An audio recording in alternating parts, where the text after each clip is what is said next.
Doomer Fridays, guys. A plus, Justin. Wow. Mr. Justin Incredible. for the win. Oh, there's Pavel. Hey, guys. Hey. Welcome to Doomer Fridays. Here we go. Easy listening. Yacht rock. That was amazing. I love yacht rock, and I'm into this thing. What did you call it, Dan? Good, bad music? Yeah. Pretty much. Yeah, I'm into it too. I love it. What was it? What was the song? Oh God, I was just listening to one the other day that I was like, I got to text Dan. Anyway, I love that. welcome, guys. It's a night shift. It's 1:30 p.m. on the East Coast, and it's Doomer Friday as we're careening into World War III, and Chris Bledsoe is coming out smelling like roses, I think, by the end of this year. So far, so good, Bledsoe. So far, so good. Oh, what should we talk about first, guys? We have so many things to kick around. I feel like Bledsoe, Pavel, this is on your mind. You're muted. Pavel, you're muted. Amateur. Sorry. Unbelievable. Yeah, so there's a tweet from UAP Juan that I showed you guys earlier that sort of describes the situation this week alone. But I would also add the announcement from NASA that they're going to build a moon base, which was pretty significant. I mean, the plans were to have a station orbiting the moon, but now they changed it completely. So they're just building a moon base flat out. And then the plan is to build a nuclear-powered spacecraft that is going to Mars and then drop a bunch of drones there so we can have more presence in Mars as human civilization, not just the US, right? But they want to like essentially call dibs on the moon. That's what this feels like. NASA races to have first moon base and nuclear propulsion spacecraft. Wow. Says over the next 7 years, the agency is planning to launch dozens of mostly robotic missions to the moon at an estimated cost of $20 billion, with the goal of establishing a permanent moon base. NASA officials announced March 24th. Wow. When were we last on the moon? 70 something? 70 something, yeah. 72? Artemis is doing a orbit, right? Aren't they going to fly next week, a few days from now. Artemis 2, and then Artemis 3 is going to land. Right. Yes. Next is, and that's in what, 2 years? That's the plan. 2 years. Artemis 2 is the one that's going around the dark side? Yes. Does anyone here think that they're gonna show us anything from that? No. I mean, who knows what they will see even? So I don't think so. I think they know what they're gonna see. I would think. This is what's so interesting is like we spent $20 billion in the last week going to war with Iran. And that is the 7-year budget that they've assigned to accomplishing nuclear propulsion and moon base. That's pretty fucking awesome. Like the ROI on investing in NASA is so much bigger than people appreciate. This organization is chronically underfunded for the shit that they have been able to accomplish. Yep. Agreed. Did you guys see the George Knapp tweet to like Mark Christopher Lee? Yes. We can finally put that to bed. I'll find that and I'll show it. What was that about? I've been trying to report on this for a while because I had different data of people that were trying to get Trump to say something. I didn't hear anything about any speeches, which is why I didn't report it at the beginning. But then Lara Trump came out, said something about the speech, and then there was this back and forth between Obama and Trump.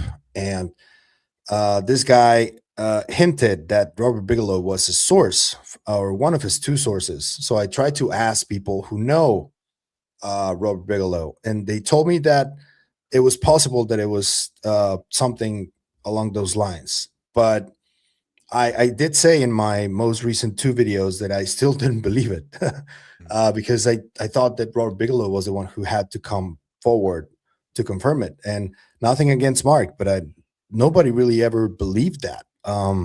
And if they did, it's questionable though. And George came out with that tweet yesterday to just likely put the thing to bed. He said that it's BS and that he spoke to Robert Bigelow just half an hour before he tweeted. And Mark is like trying to defend himself, but I don't think it's possible, if I'm honest with you. Like, this is pretty straightforward and definitive, if you ask me.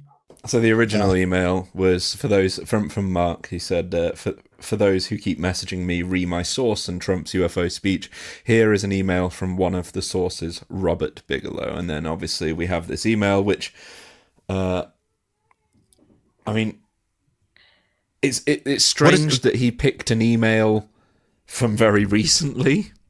It says, okay, that's exactly when you would send an email to cover up your tracks, to try and make stuff up. So this is Mark Christopher Lee writing to. This is an email from Robert Bigelow, allegedly. Mark, I wanted to reach out privately regarding the situation. There continues to be considerable pushback from certain elements who effectively control the UFO agenda. These forces are determined to prevent any form of true disclosure. I have used what influence I possess to advocate for more meaningful transparency, but it has become clear that what will be released will amount to little more than superficial tidbits. Nothing of substance will address the true mystic nature of the phenomenon. Your recent efforts are noted. These matters are complex and deeply layered. Yours, Robert Bigelow. No, and George just straight up, this is bullshit. I just got off the phone with him 30 minutes ago. He says he has never met, spoken to, or emailed Mr. Lee. Anyone who knows Mr. B is aware he would never share private, sensitive info with some random UFO guy in a foreign country. It's not only false, but preposterous. Wow. George is Shots like fired. implying there that this guy is flat out just making up images and editing them and showing them as true, which is, I think that's exactly, a reputation killer, if you ask me. If you get caught doing that shit, you're done. It does seem that way. The email was sent it was 3 days ago he allegedly received that. And that's a long time. Yeah, that's a long time between. Like, maybe show us some of your older correspondence from we have dated before you were questioned on the authenticity of your claims, or at least show the beginning of the email address or something. You have to show the whole thing with something, or confirm it with someone who might have the email address. Say, and I'm so calling bullshit on Christopher Lee at this point. I'm very comfortable doing that. So Mark Christopher Lee, lay out this timeline in order of events. Like, what chronologically happened and when? Who said what when? The beginning of the year, sort of like January, February, something like that. He came out with a video saying that breaking news. I hear that there's like a speech from a source that I have vetted. He said that Donald Trump is preparing a speech for July 8th. And then my source is going to come out on May the 1st to talk about this speech. That was the initial report that he did. And then everybody started running with it. As I told you, he did another 2 videos, like giving updates on the same thing. But then when Lara Trump came forward to talk about the speech, that's when I was like, wait, what? So, and because she said she talked to Eric. Yes. She's married to Eric Trump. Yes. And she said Eric, right? She said they were together in a conversation with Trump, her and Eric, and they asked him about it, and that he was like really coy, like he wouldn't give up information. And it seemed weird that with every question, though. He's always like, maybe I will, maybe I won't. Yeah, maybe I can. I can do whatever I want. Actually, a lot of people say, "What do you think?" And then you're like, "What? What are we talking about?" Huh? Yeah. With that email, it would be interesting if he has never received an email from Robert Bigelow. I wonder if that's how Robert Bigelow signs his emails. It says, "Thanks, RB." And yours. He That's says very yours, specific. RB. Yeah, who writes yours? Yeah. Someone like Robert Bigelow, actually. Well, Robert I can actually see Bigelow. him doing that. Yeah. He In is a his little bit of that. ascot with his cool Tony Stark mustache and his weird space hotel. This guy is the coolest billionaire. He's like, some billionaires are just super weird, but he's like a comic book billionaire. And Matt Bell is also pretty cool, and he's also funding weird shit. So, yeah. I love it.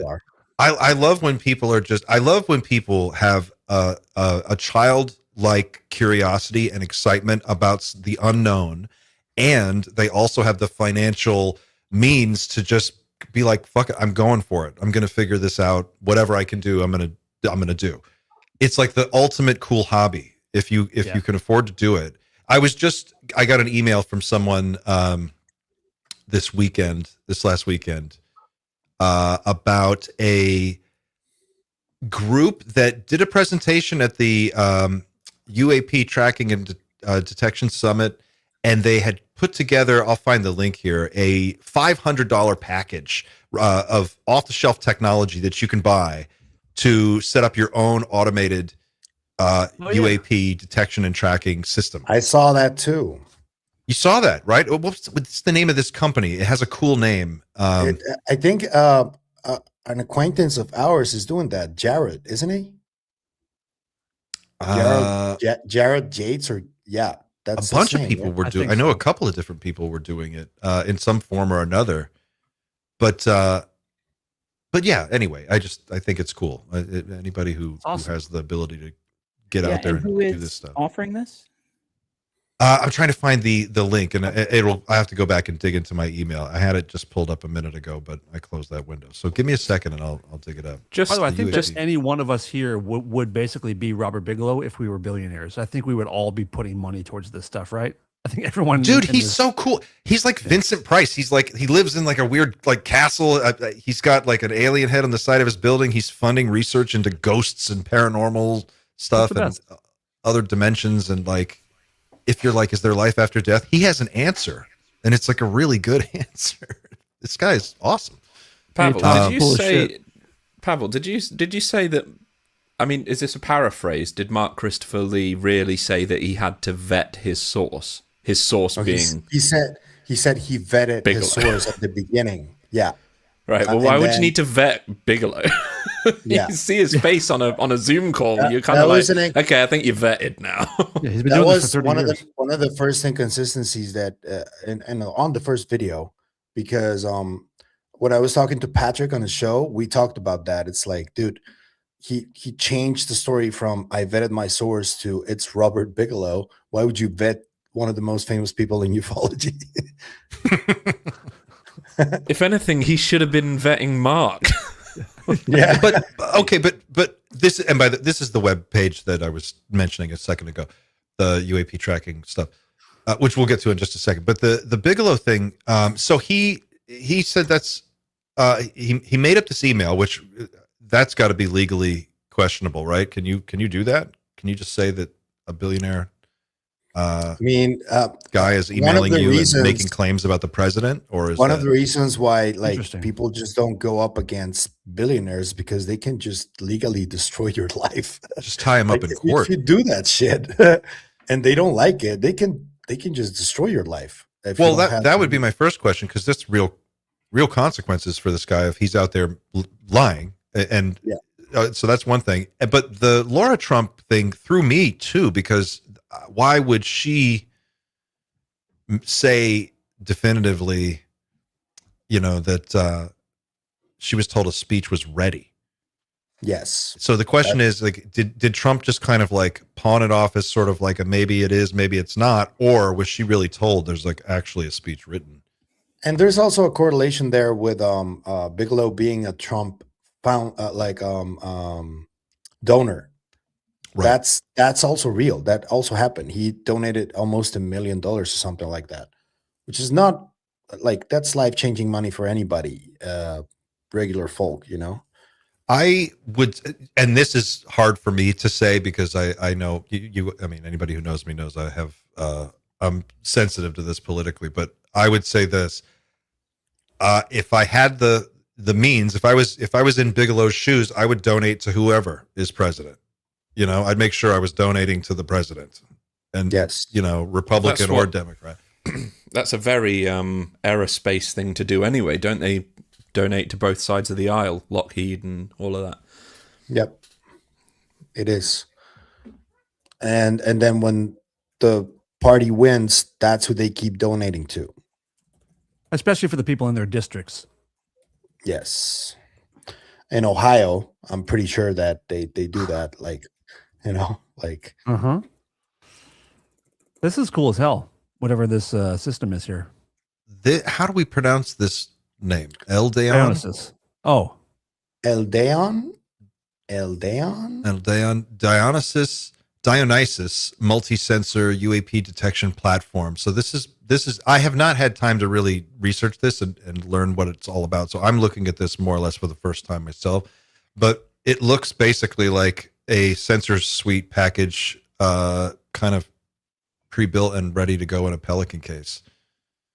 Did they talk about this at the UAP seminar thing? Yes, and I was in the airport watching this presentation. That video was who the person who sent me this email linked to that, and I have it as well. So I'll put that video in the chat for people. That's the event that Reed Summers has put on to try and basically maybe not crowdsource, but sort of open source the conversation about technology stacks. Like, how do we find these things? How do we track them? How do you get civilian data that you can use to support or refute the claims that the government is making about whatever?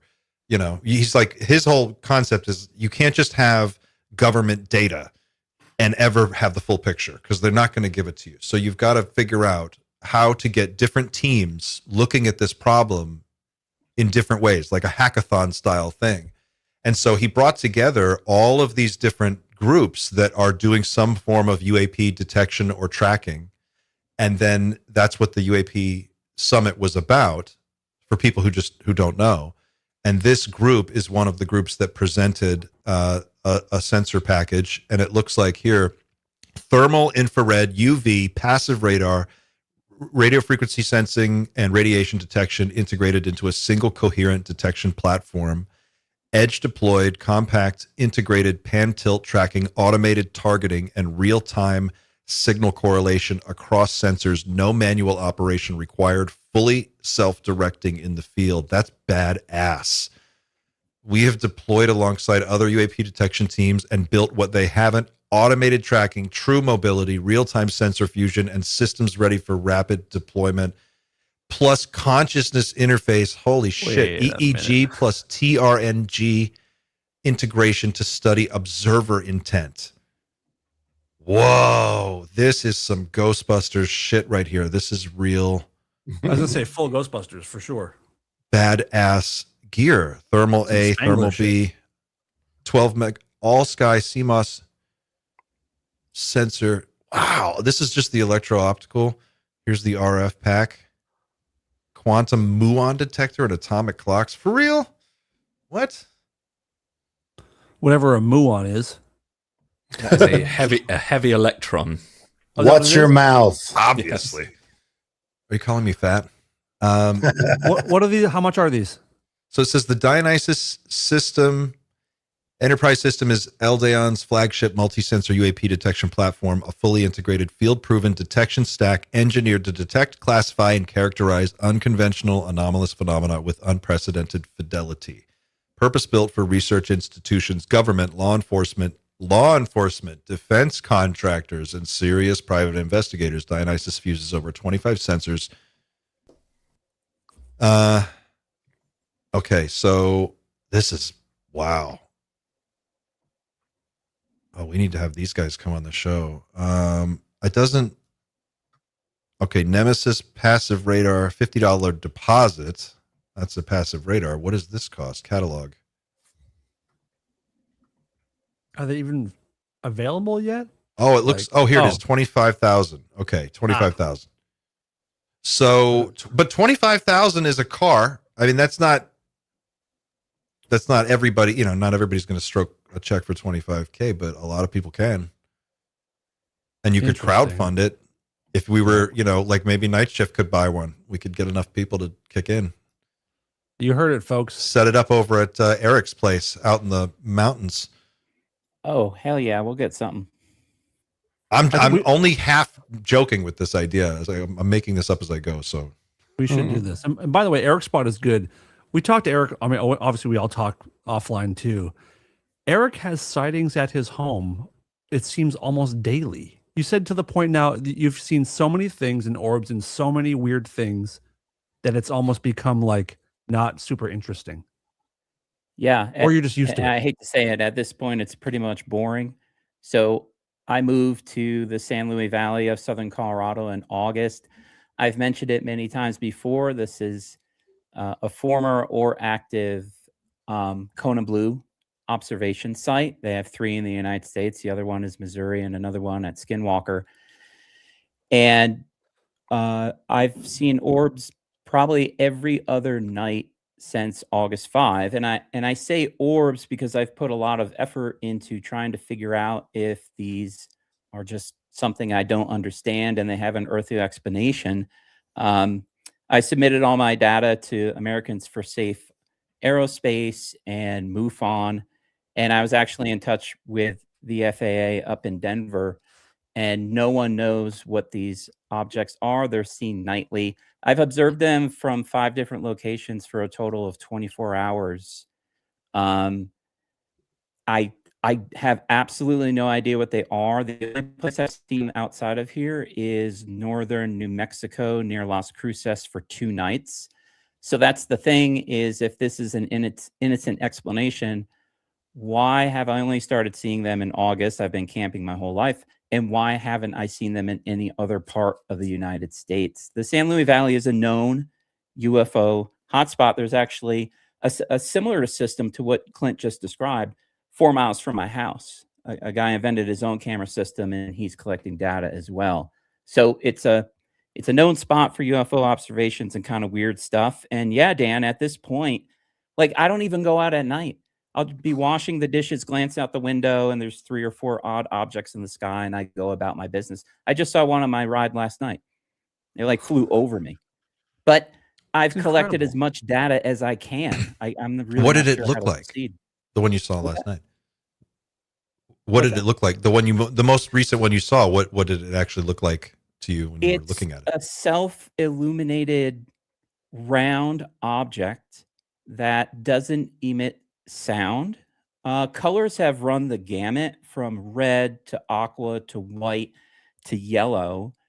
And it cruises at a consistent speed. It has no lighting consistent with FAA protocol. It doesn't show up on any of my radar tracking apps. And it's a series of objects flying in formation or solo. They can rise directly from the horizon. They can fly parallel. And then my best friend and I saw one join together. One was parked, the other one came up, and then it's just the remaining stationary object. You know, I'm limited to what I have here. I have a good pair of binoculars. I have a couple cameras. So it'd be great if somebody could come down here and tell me what the hell I'm looking at, because I just can't collect any more data. Being the data nerd I am, and I like to overthink things, I have 16 pages of data, like the observation posts, the compass bearings, above ground level, elevation, everything. And no one knows what these things are. No one. And you have a bunch of videos too, a bunch of videos. Mm-hmm. And a bunch of videos. Yeah. And they're weird. They're quite weird. Just these round, silent objects. Only one has flown over my house, and that was a red one, which me and my girlfriend watched, and it extinguished itself when it got over top of us in the backyard. Did it go off immediately, or did it fizzle out? It faded quickly. It didn't blink out, but gone. Right. I had seen shit like that so many times. In 2023, in October 8th, 2023, I was in the desert leaving a Tool concert, and there was a dark field next to me. I saw something in the sky, super weird, and then in this field next to me, completely black field, this orange orb, basically same thing you're talking about, like popped up in this field out of nowhere, and then there's maybe 50 yards from me, and shot towards my car at an insane speed. And right before it hit my car, it disappeared. Like you just said, it kind of did this thing right before it hit my car. Right. Weird as hell. Yeah. Yeah. I have no idea what I'm seeing. Yeah. Yeah. And I've shared the videos with a physicist friend of mine. And it's really funny. My girlfriend at the time was there's a bunch of hot springs in the valley, and they were up doing a night observation for stars. And there was an ex-NASA guy there, and one of them came out, and they had a telescope, and he couldn't explain it either. Bizarre. No one can. I don't know what they are. We got to do a road trip, guys. I think road trip.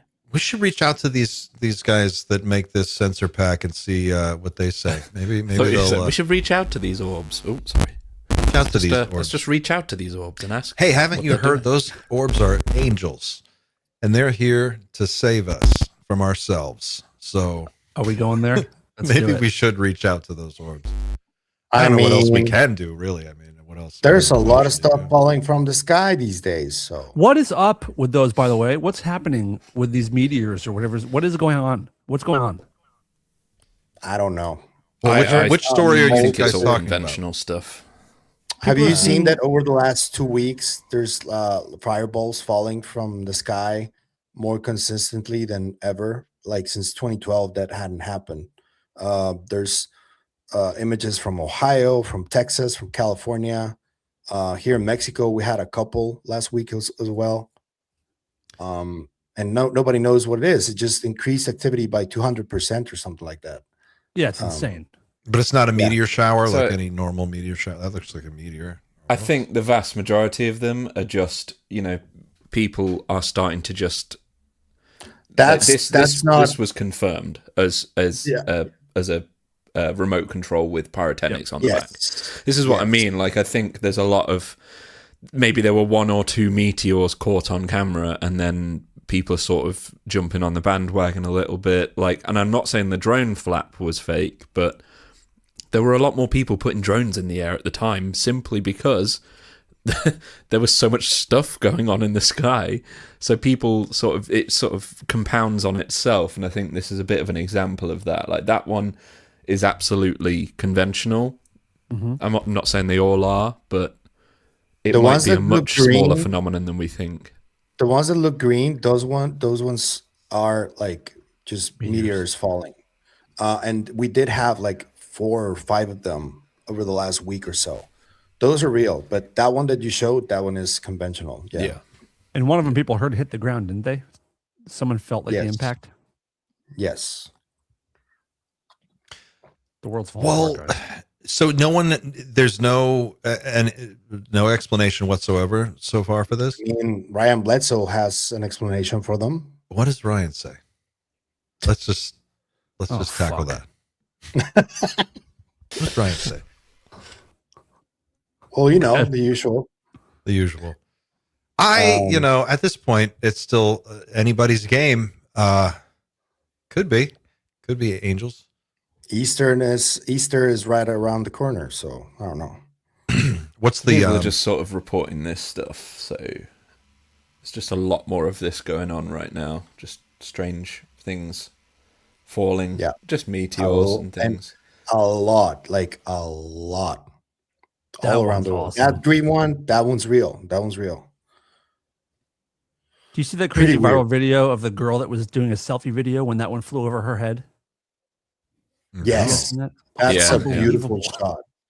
Beautiful shot. Even the girl is like, what? Yeah. Went right over her head. That one's in Portugal, I think. You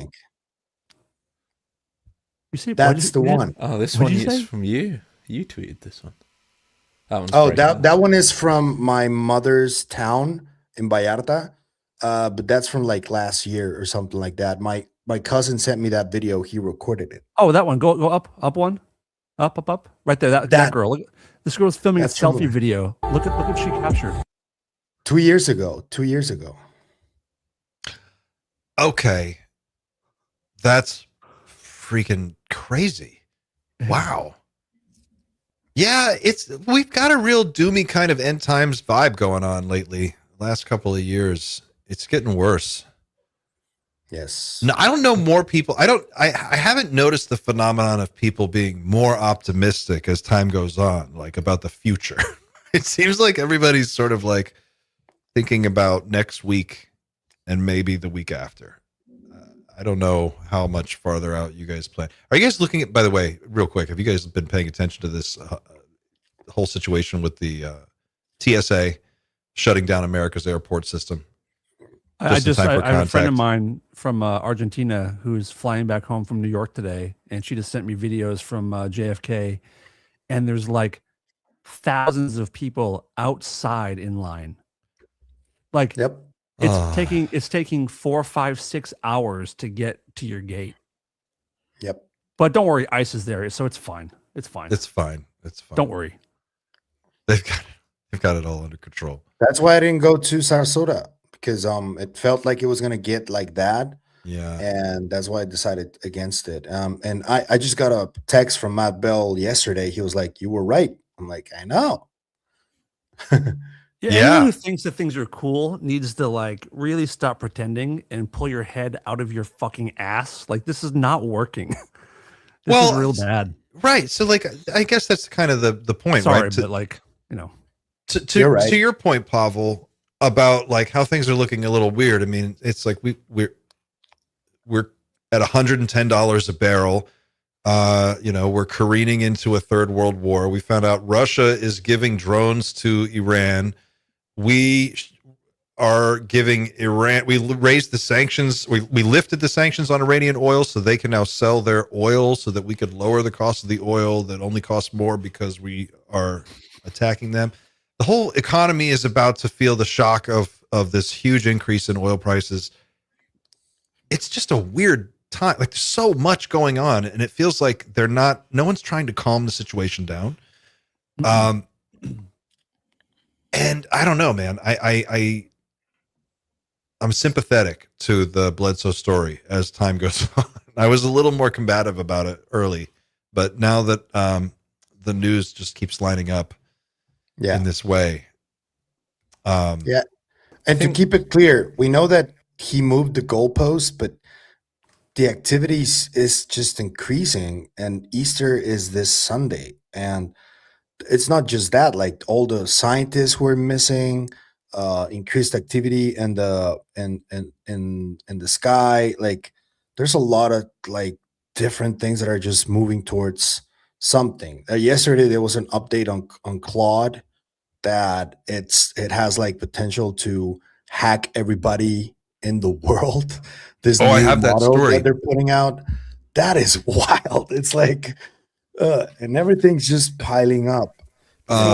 Before we go into that as well, I just on the Bledsoes, because it is a bit of an elephant in the room, but it's really interesting to talk about, and I think people maybe want to hear us talk about it a little bit. But I think there's, and I've mentioned this in one of the chats that we've got, but I think there's a few different camps with the Bledsoes.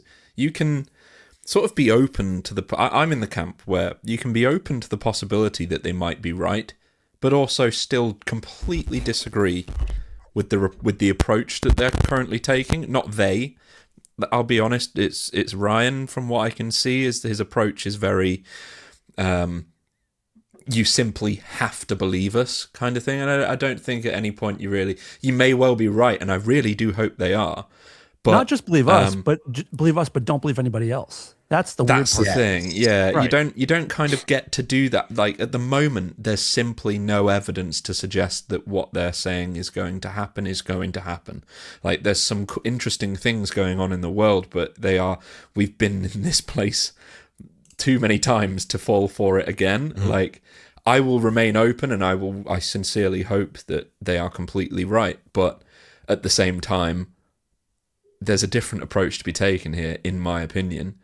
And then there is the camp that just say, you're all full of shit anyway. Like, I don't believe you, and you're an asshole. Like, I don't not believe you, but you know, some of the things you're saying makes you seem like you might be a bit of an asshole. Yeah, when I don't believe you are. Well, I think the thing with Ryan this comes through in Chris's book, that at the time all this stuff was actually going down, Ryan was much younger. You know, these were young boys and watching their dad go through this experience, and it was a very difficult time for them as a family. And you know, the kids went through it too, by the way. I mean, the kids were there for the abduction, and it isn't Ryan the one that saw the being behind the bush? No, that's Chris Jr., wasn't it? Okay. He was the one that got really traumatized by the whole experience. Okay. Yes, yeah, that's right. Yeah. Sorry to cut off. And no, I just to just round this point out, it was their formative years, you know, as adults and as young men, and this is what was happening. So I think it made a huge impact on the way that they look at kind of the world and everything else. And I'm sure that enters into it in a way that for the average person like myself, I have a harder time with it because it sounds very, I don't know, it sounds like it's whimsical. It just sounds, you know, some of it just is hard for me to swallow, and that's hard for me to say because I do believe a lot of weird stuff. I do, but some aspects of it I have trouble with, and but I do think that the interest surrounding his case is almost more interesting than the case itself. Like, why are there so many other people focused on this family? And when you look at who those people are, it's like there's definitely smoke here. What the fire actually is, I can't say. I mean, is it some kind of weird MK Ultra thing they're doing to these people? Is it some kind of genuine NHI experience, or is it something else entirely that we don't truly understand? And then there's the issue of how they interpret it and then relay that back to us.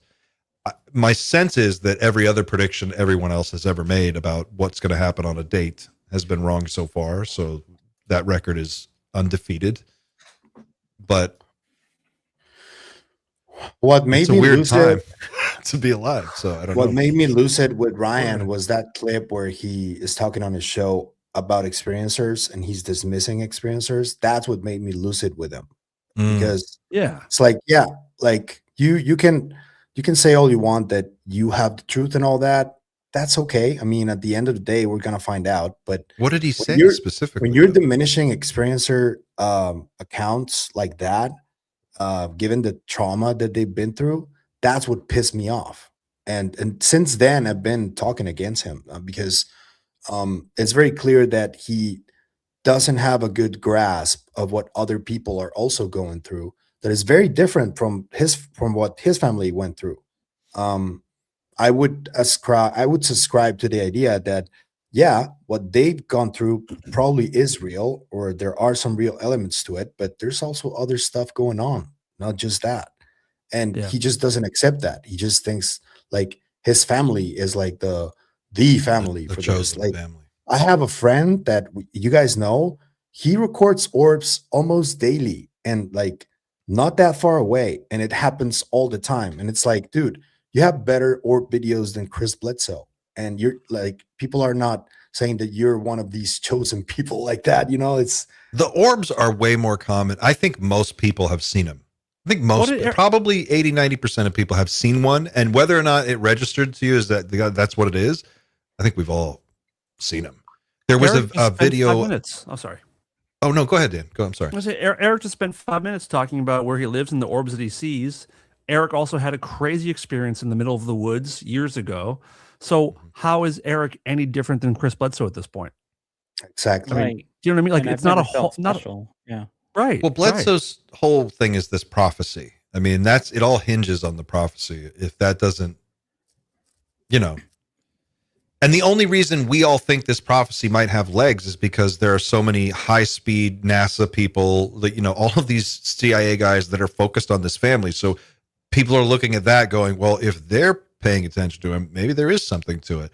Otherwise, it would just sound like one more guy making a prediction. Because that did happen. They are around them, like people from intel agencies and everything. That's real. That's why I as much as I have weirdness with it, I don't want to dismiss it outright. I'm just kind of like, yeah, but I'm with you on above all that. else, stay humble and admit that you're not all-knowing and that you know exactly. Like, I have no doubts in there. Sorry about my mic tonight, guys. Deep state. Yeah, I can't even tell. It's fine. I have no doubt that they are sincere. In my opinion, I think they are sincere. I think they have whatever they experienced was an experience they had, but you can't expect us, the rest of the world who hasn't experienced that, to have the same conviction that you have. That it's as simple as that. We don't know, Ryan, because we haven't seen it. So you can't order us to know, because we don't know. It's as simple as that. I don't have the ability to believe you outright, because I just don't have that evidence that you have. Like, simple as that. You know what's really funny? That he keeps saying, why won't they say our name? And it's like he manifested it, but in the wrong context. Everybody's talking about them, but not as he wants us to talk about them, you know? That was one of the cringiest things I've heard in a long time. Yeah. I gotta be, I'm not gonna, I have a tough time holding it back. But when I saw that, I was like, oh my God. Yeah, it is. How do you be like, okay, how do you craft that tweet and be like, yep, let's send this one? And he didn't take it down. He doubled down in the next one. Which I actually have respect for. If you're gonna do it, like, at least like dig in, man. Yeah. You made your bed. Having said that, there might be a second Sphinx. So there's just yet more and more stuff going on that seems to be like weirdly aligning with stuff. I mean, leave it to 2026 for there to be a second Sphinx. Like, what? It's just a claim until we see something. There's so many of these claims nowadays, and I feel like I don't know if you guys feel this way, but I feel like we're getting flooded with UFO weirdness overload right now the last few weeks, and I wonder if it's just to kind of like exhaust everybody, because maybe there is some real stuff there that might be disclosed by the White House or something, but it feels like we're getting flooded with a lot of nonsense. I don't know if you guys feel that or not. Yeah. And they just put out an app, by the way. All that cryptic shit that they were doing is just an app, the White House app. So that's it. That was the news. That's why we're not talking about it really right now. I mean, that was it? That cryptic backwards message thing? Yeah, that was it. What is it, a dating app for elites to meet children? They're saying that it's an app where you can get the info unfiltered without the the spin of the media, as they say. The media spin. I mean, God. Or what about the unfiltered view that we all get on X? Like, I don't think their tweets are being filtered. Because Trump is so filtered. He really holds back a lot, that guy. To your point, Dan, I think the weirdness, it might have something to do with this war and the fact that we're probably using some really stealthy shit to do some of the attacks and some of the things that they're able to do. I mean, there was that which one of you in the group chat this morning, somebody put this video in where the lady was basically talking about the tungsten rods from space. Oh, the rod from God. The rod from God. Oh, they shoot a rod of tungsten down into a target on the ground, and it explodes like a nuclear weapon, but with no fallout. So you kill everybody. It's unstoppable. There's no defense against it, and there's no lingering effects. You just move in and take. Did they then she was like, they deploy those. Well, she was like, they killed the Ayatollah on day one in the first strike. They killed this fucking guy. That she's like, that level of precision is like, that's a pretty big deal to be able to get in and do that. The maybe rod there was from more God? to it. I don't know. Yeah, you've not seen them before. No, they're terrifying. They're all they are is obviously tungsten's an extremely heavy metal, so effectively, and it can withstand extreme heat as well. So it can basically be hypersonic and not melt, and as well, because it's very heavy, it can cause quite a stir when it hits the ground. So quite the idea is the was most British way to put that. the idea is the initial idea was that they would put a bunch of these in satellites that would stay in orbit, and basically all they need to do is drop one from space, and if you can guide it, then it's a very cheap. It can create quite a stir. Well, they've got so many different weird doomsday weapons that are deployed. Like the Russians have this thing called the Poseidon torpedo. I think I've told you about this. That is so scary, dude. A nuclear-powered torpedo that loiters indefinitely, automatically, run by AI, and it's designed not to explode and kill everybody with a nuclear explosion. It's designed to explode and create a radioactive tsunami that makes your coastline uninhabitable for 1,000 years and destroys all of that. So like that's what this weapon, and they've got a bunch of them. Supposedly Putin's got these things. They're roaming around right now.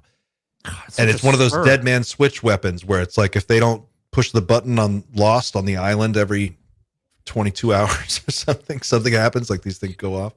So it's always cruising around like a great white shark. It never stops. It's just always moving. That is quite a stir. And then we've got these space. I believe we've probably had the tungsten stuff at least experimentally since the 1970s or 80s. I mean, where do you think all that money went? Those guys, the Cold War military research budgets were like unlimited. These guys could just sit there and I mean, you think they're spending money now?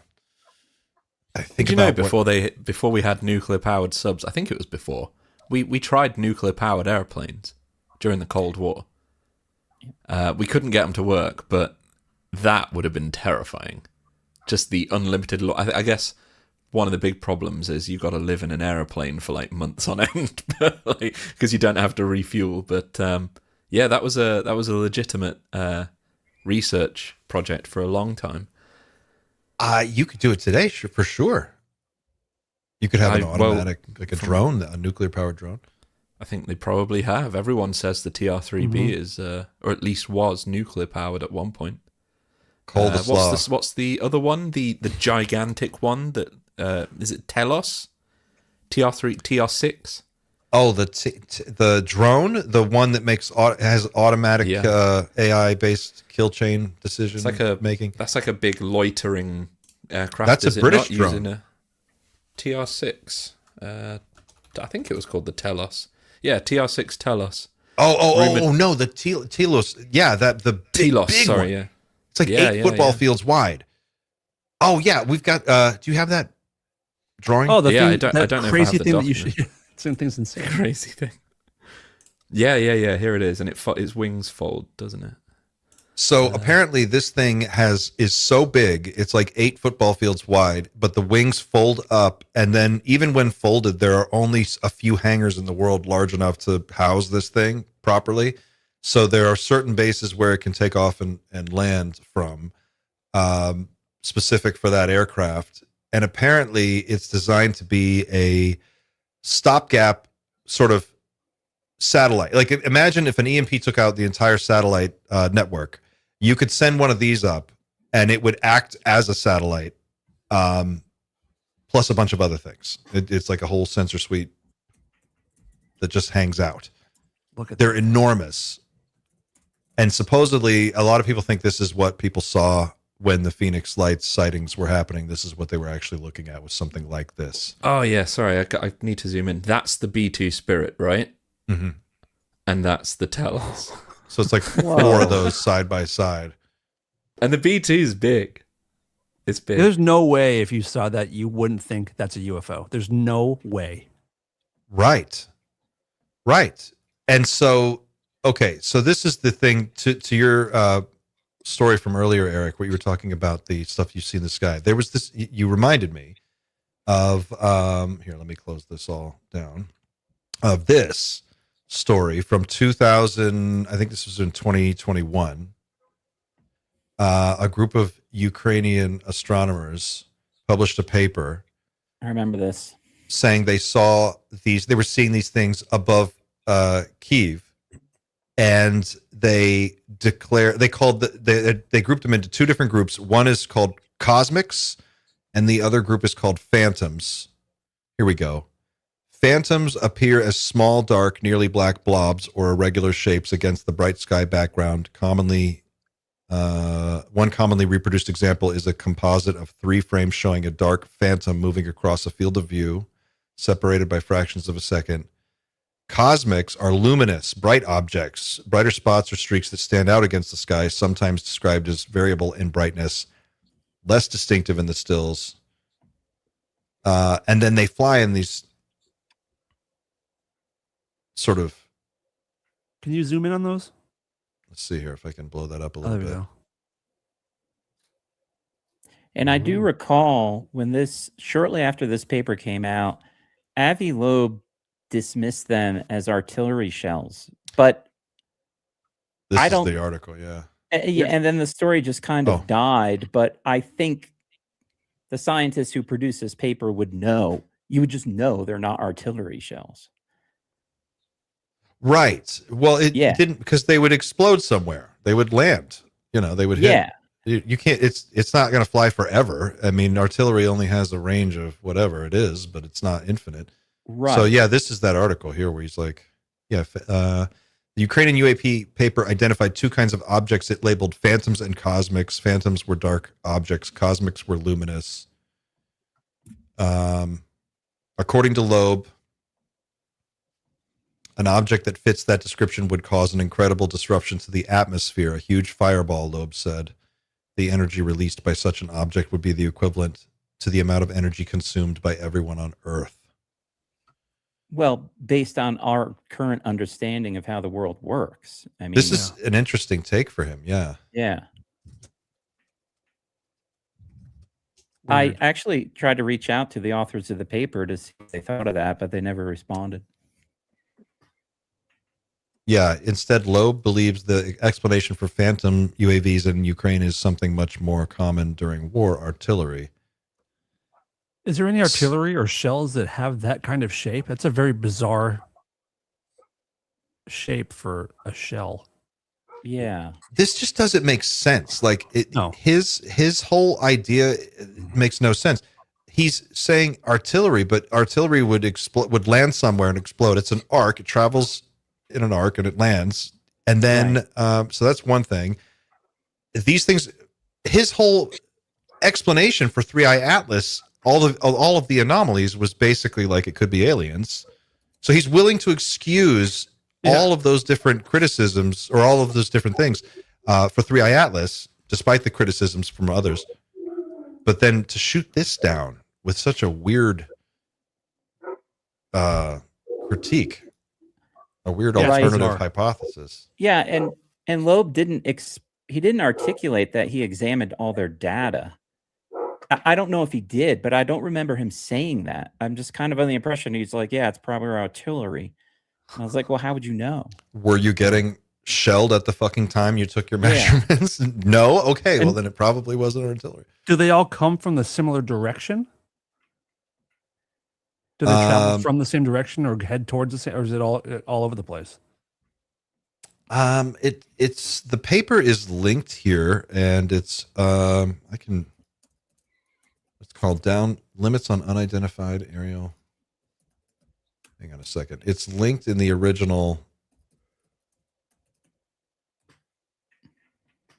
Here's this article on space.com, Cosmic and Phantom UFOs. It doesn't say it in detail on the article how their observations were recorded, but it's published to the preprint database archive. The report, which has not yet been peer-reviewed, describes recent steps the Ukrainian astronomers have taken to monitor fast-moving, low-visibility objects in the daytime sky over Kyiv and the surrounding villages. So my point in bringing this up to be in the first place was just to basically say that part of the reason I think, Dan, you're right, that we're hearing so much UFO, UAP weirdness right now in the media might be because they are deploying a lot of their really high-end weapons systems that are probably going to get seen.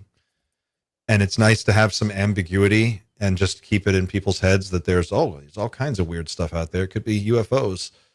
That really works in favor of secrecy. For sure. in a way. Two specially calibrated cameras at 2 weather stations in Kyiv and Vinarivka. I'm not saying that right. Sorry, guys. A village about 75 miles to the south. Astronomers observed dozens of objects that cannot scientifically be identified as known natural phenomena. So this article, it came out, and then Avi wrote that response, and then it disappeared, and you don't hear about this anymore. But there was actual, there were a lot more photos of those, and they have been removed. You can't find them. Yeah, and I just found a response from one of the authors to Loeb. This is a quote. He says, Avi Loeb is a theorist. We are experimenters. We observe, process, and determine the characteristics of objects. We are not in the business of interpretation. So they sounded quite confident, but apparently there was some criticism from academics that it wasn't a rigorous enough paper. So it's the waters are kind of muddied with Loeb's comments, and then they're defending themselves, but academics were like, well, it was a halfway decent paper. It's kind of hard to draw conclusions. Well, I mean, it makes sense at that time, 2021. I mean, yeah, there could have been all kinds of classified weapons stuff, flying around, but it doesn't make, I mean, I feel like if it were that high speed and stealthy, if it were ours, a group of astronomers wouldn't see it. Right. You know what I mean? Like we would make like Lockheed shit would be invisible to these guys. Like they would know to. We've had this stuff and appearing during wartime since photographs, like Foo Fighters in World War. Was it II? Yeah. World War II? Yeah, they were all over that. Was it one? They were all over the place. So I don't think. I mean, they were balls of fire. There were orbs. They followed craft, so it's not exactly artillery, is it? I don't think it's appropriate to just say, "Oh yeah, I know what that is." At least say, "Yeah, I have no idea." Could be. Well, could be. That's what's so weird about that. It's like Avi is the guy who's like, "It could be aliens." That's always his refrain. I mean, that's just what his whole shtick is. It could be aliens. Why would you shoot down this group of people? Why go after them? That's what it doesn't make sense. And maybe you guys know, I was thinking not to capitalize on conflicts, but since UAPs are often seen in war zones, has anybody been monitoring the skies over Iran? Because if you're going to look for something, I would think you would see it there. I mean, this is a long-standing tradition. Well, somebody shut the internet down, didn't they, over Iran? So did they? Yeah. I don't know. I'm pretty sure they're still having trouble now. But day one, internet. Where's the footage of this war? Has anyone seen any footage of the actual conflict? Nothing. We're about to say it's all AI. Good question. Right. This is some wag the dog shit, because I remember Gulf War I was on the fucking TV 24 hours a day. It was the first TV war. They were like constantly, every fucking smart bomb. We had video from that smart bomb going into a chimney, or every time they blew up a fucking tank, or they would send Apache gunships in to just fucking eradicate a bunch of Iraqi guys, Republican Guard dudes. It was constant. It was like, this is the greatest fucking war ever. No Americans got killed. We just rolled through their country. We tested all our new shit. It was unbelievable. And you could see all over the news, like that was the attitude. They had that song, "Proud to be an American." Yeah. Everybody was like, fuck yeah. Fuck yeah. And, and then we found out later, like how backwards that all was. But like later, but at the time, it was like constant. This war, there's nothing. Good point. It's just really weird. And they're like, yep. Pete Hegseth goes on TV and he's like, yeah, it takes a lot of money to kill bad guys. We're killing them all. Fire and destruction. We negotiate with bombs. That's what he said. And it's like, okay, well, where is it? Is there any footage of this? Like, I haven't seen any, like, show me my tax dollars, please. He just asked for $200 billion more dollars. That's 10 times what we got done with. In the beginning of the show, we talked about NASA's 7-year budget for setting up a moon base, and it's $20 billion. He just asked for $200 billion in what are we in the first month of this thing? Above and beyond what they already have.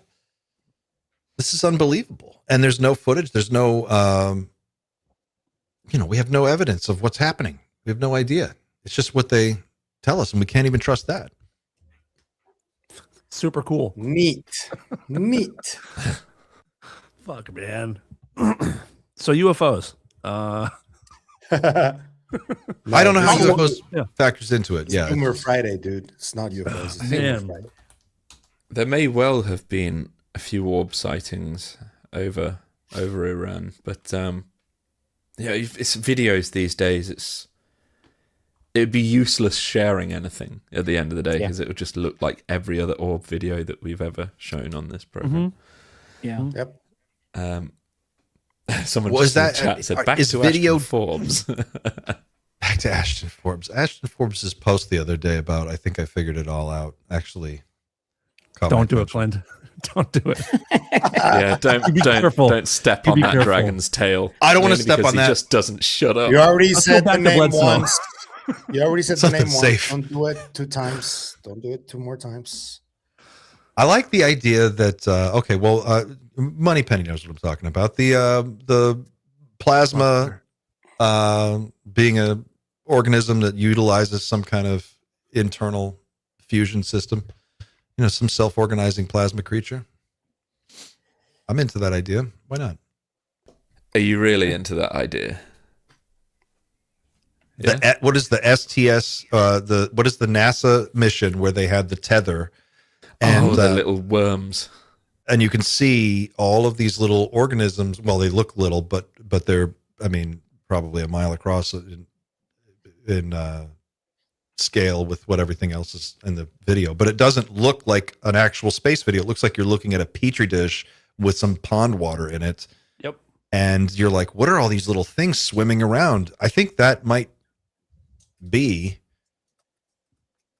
just life that's in that part of space, these organisms. And maybe what we're seeing is orbs. A lot of the stuff, it might actually just be another form of intelligent plasma. Why not? I'm open to that. Why not? Why not? Sure. Same. Yeah, why not? No. Wow, it got boring, guys. UFOs finally got boring. No. We ran out of things to talk plasma beings. No plasma beings. No Please. plasma beings. How about let's talk about in the fact in the last week and a half that Burleson and Burchett have both said that people are being killed over UFOs, and that there are specific people who would have no problem killing sitting congressmen if they say the wrong thing. Yeah. Yeah, and Burchett said, Burleson wrote, I am not suicidal, he wrote. So did Burchett, I think, didn't he? Yeah. Yesterday? No, he did? Oh, I think so. I think so. Let me double check, but I'm pretty sure. So I don't know anything behind the scenes here, but I would hear that and think, okay, well, clearly someone they're talking to something's just happened to someone that they're talking to. If they're both inclined, and maybe they were of. I literally don't know. Maybe someone here does know and can't say I don't know. James Fox also spoke about this person who was supposed to come forward to whistleblow, who knew David Grush.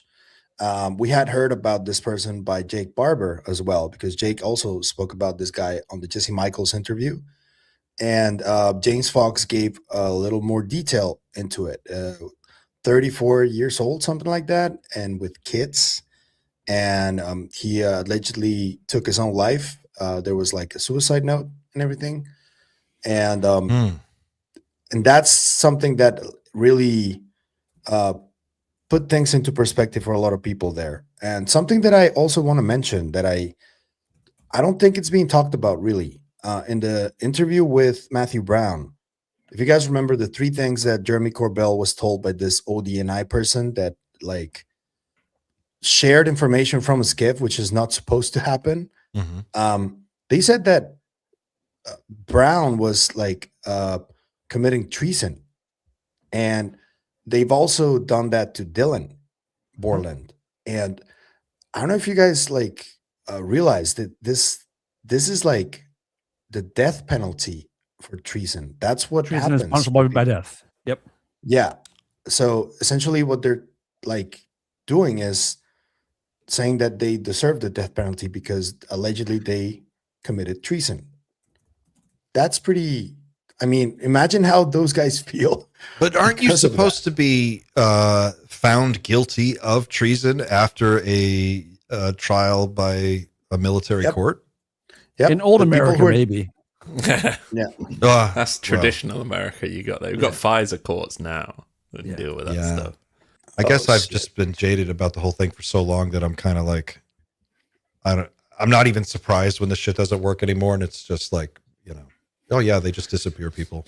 But also, if they, let's say for a second they were tried for treason or whatever, that also right there is an admission that everything they've said is accurate.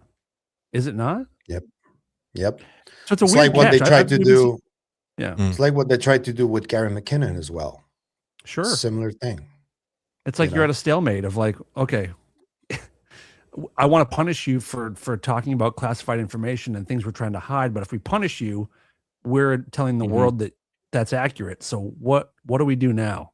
It just, people just staring at each other like, I think they'd rather have some like 1,000 people watching a live stream and not getting any answers than the alternative, which is risking somebody like that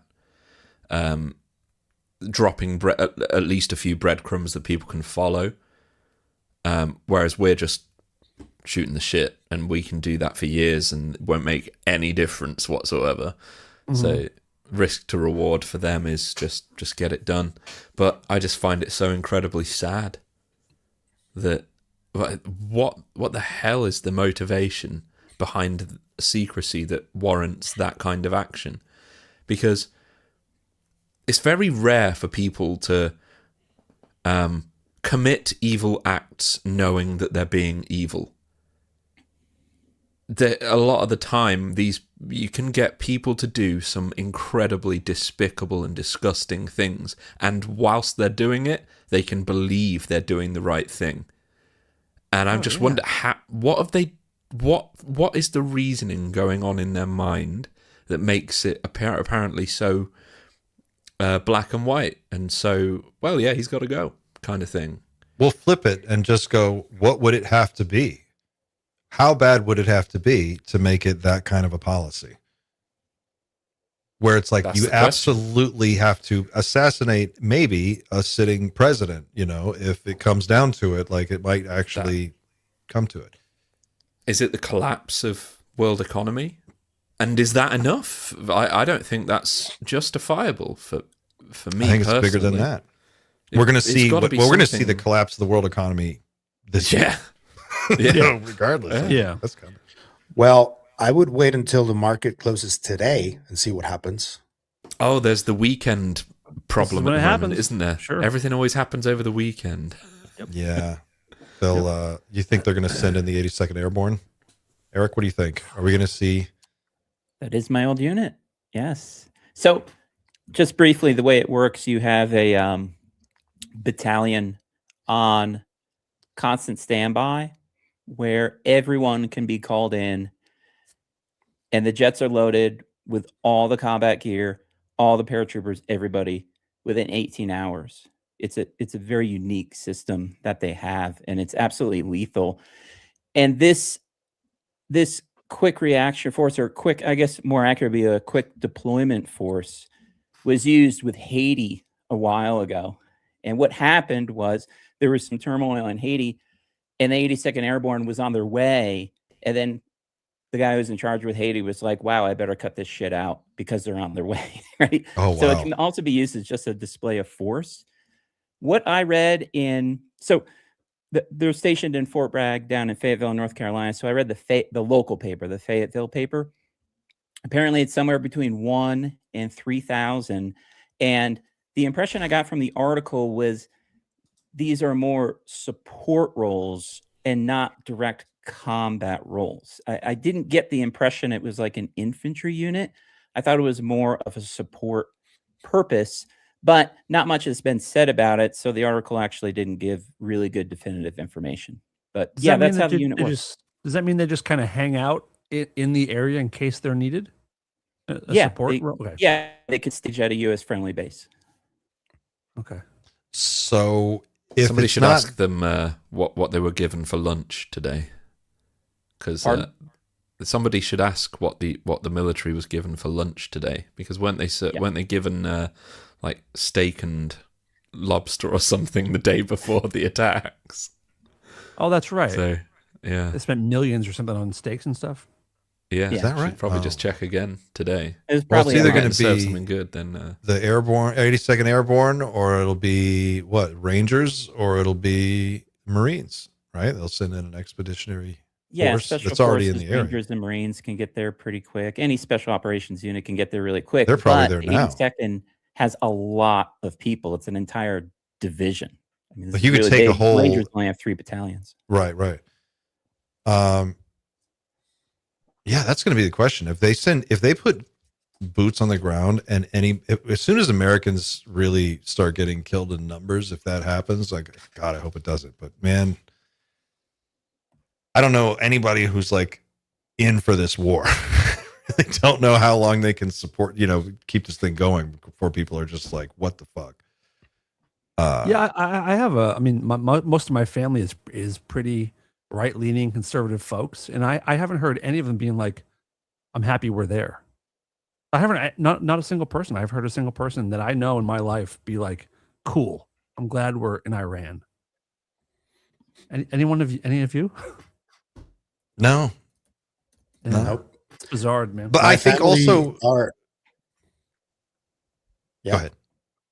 My family are mostly liberal from Mexico.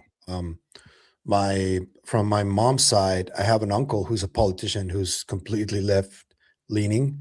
So that's how I grew up. It's like, but I do understand, as I grew up, I understand that there's like differing opinions on everything. And I do like the idea that even though we have differing opinions and we think differently about politics and all this stuff, I do still think that there's people who are conservative who understand that there should be respect towards others people's opinions. And I know that there's a lot of polarization right now in the US when it comes to that, but I still think, and I still wholeheartedly believe, that there's a lot of people who are right-leaning and conservative Republicans who do respect people from the other side. And I do have a lot of friends who are like that. So yeah, and everything's just so polarized right now, and that's what makes it difficult, especially in your country. I think that's by design, though. I think it's polarized because people left with enough free time on their hands. This is why they don't like the idea of a middle class. A middle class represents a group of people that has enough extra disposable income to have some free time. And what do people do when they have free time?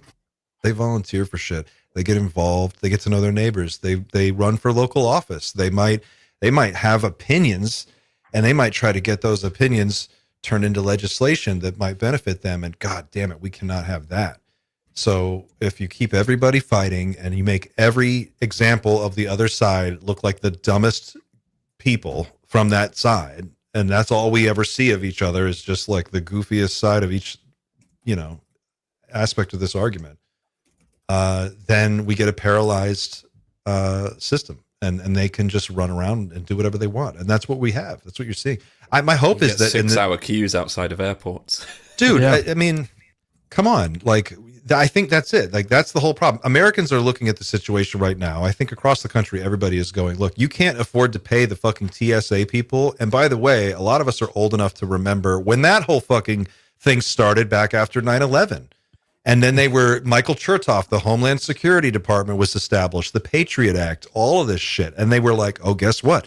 Now you're going to have to go into a scanner at the airport and get scanned every single time. And they're going to look at your fucking, scan your eye, and they're going to want all your biometric data. And It just kept going. And now they're telling us we can't pay those people because we've got to go fight this other war against this other group of people that wasn't a problem until 2 weeks ago, and now they're the world's biggest issue.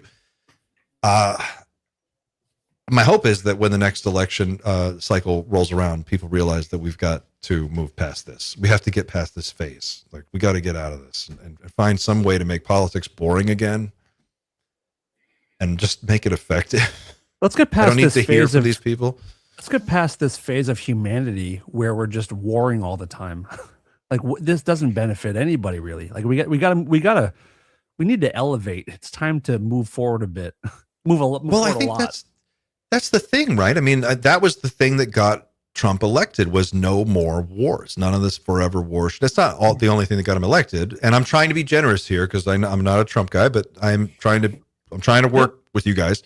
It was like, we're not going to do this. Okay. And I think everybody is on board with no more wars. We're all kind of done with that. Nobody likes war. Nobody wants to spend the money on it. It's too expensive. There's just no reason for it. No need for it. We need to focus on things here at home. And then, he just kind of pivots on a dime and suddenly we're there. He's not in charge. There for? That's why. It's John Mearsheimer that says that the president isn't really in charge of foreign policy. It's not controlled by the president at all, which is why it doesn't really matter what president you have. The outcome is always the same when it comes to foreign policy, because the people that make the decisions aren't elected. They pay for their positions and they get to stay there for decades. Who was the general that was in an interview? You can find this video, and he's like, right after 9/11, they came to me and they were like, this is the next 5 countries we're going to invade. And they had the list, and Iran was the last one on the list. And he was like, we're going to do this one, this one, this it's one. The Rothschild bank thing, isn't it? The plan extended for like a couple more decades, but yeah, they said it was going to happen over the next 5 or 7 years. It's like, that's so bizarre. Wesley Clark. And it was on Democracy Now! Here, 7 countries in 5 years. Watch this, guys. This is fucking unbelievable. If you guys haven't been following, this stuff for years, like I have, I know it's nerdy, but watch this. I knew why, because I'd been through the Pentagon right after 9/11. About 10 days after 9/11, I went through the Pentagon and I saw Secretary Rumsfeld and Deputy Secretary Wolfowitz. I went downstairs just to say hello to some of the people on the Joint Staff who had used to work for me. And one of the generals called me and he said, "Sir, you got to come in. You got to come in and talk to me a second." I said, "Well, you're too busy." He said, No. He says, "We've made the decision. We're going to war with Iraq." This was on or about the 20th of September. I said, "We're going to war with Iraq. Why?" He said, "I don't know." He said, "I guess they don't know what else to do." Oh my God. So I said, "Well, did they find some information connecting Saddam to Al-Qaeda?" He said, No. He says, "There's nothing new that way. They just made the decision to go to war with Iraq." He said, "I guess it's like we don't know what to do about terrorists, but we've got a good military and we can take down governments." And he said, "I guess if the only tool you have is a hammer, every problem has to look like a nail." So I came back to see him a few weeks later, and by that time we were bombing in Afghanistan. I said, "Are we still going to war with Iraq?" And he said, "Oh, it's worse than that." He said, he reached over on his desk, he picked up a piece of paper, and he said, I just got this down from upstairs, meaning the Secretary of Defense's office today, and he said, "This is a memo that describes how we're going to take out 7 countries in 5 years, starting with Iraq and then Syria, Lebanon, Libya, Somalia, Sudan, and finishing off Iran." I said, "Is it classified?" He said, "Yes, sir." I said, "Well, don't show it to me." What the hell? Yeah, and that extended for 20 years. That extended for 20 years, not 5. This is the same mindset that we're up against in ufology, though, isn't it? It's the same. It's because it's the complete obfuscation of any like logical thought, logical reasoning. Is like, why have we got to keep it secret? Well, because we have to. because we have to. It's like, that's not a reason. Like, why do we have to invade Iraq? Well, I don't know. We got to keep something. We got to invade somebody. We got to keep something secret. This is the point, right? Like, they will look at how that decision was made. He's the Secretary of Defense came up. This office came from his office. That was Rumsfeld, right, at the time. So Donald Rumsfeld, someone drafts a memo, and it's like, we're going to go to war with these 7 countries in 5 years or whatever. And there's no debate. Oh, how much will this cost? Who will pay for it? How is it going to be funded? You know what? There's no, oh, it's too expensive, we can't afford it. It's just, this is what we're doing. The decision has been made. Let's go. And we'll figure it out later. But for every single other thing in American life, where it's like healthcare, college tuition, paid family leave, if you're, you want people to have kids, paid fucking family leave. Like, no one has money. And Elon's out there like, no one's having children. The population's going to collapse. I've got to have all the children. What? The priorities are so fucked, and people are just, they're past it. They're over it. And I think people are they're hip to it now, especially after the Epstein shit. And now they're looking at the whole government and they're going, who the fuck are you people? What are you doing? What are you doing? And the UFO question is just another one of those things. It's like, what is happening here? They've got unlimited money for all this other bullshit, but when it comes time to help the average voter, the citizen, the taxpayer, the regular person on the street, there's nothing for those people. And they don't even try to make an excuse. They just make you feel stupid. They're like, how are you going to pay for that? You want free money?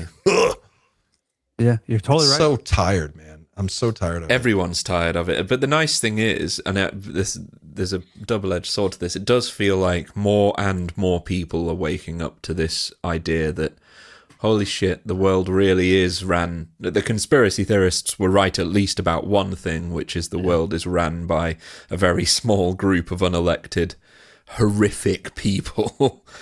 But how much further do we need to actually go? How bad do things actually need to get before a revolution actually happens? Mm-hmm. Because realistically, we would need our own armies to put down their guns and say, no, not shooting my own people. Yeah. Pavel, the man in the back. Pavel, go ahead. That will happen when shit starts affecting us personally, our circles. We'll have a new Nepal in either the US or in Mexico, because Mexico is also a shit show. When it starts affecting people directly, like no degrees of separation at all. Isn't that happening now? Like, aren't we? Like, not really, not yet.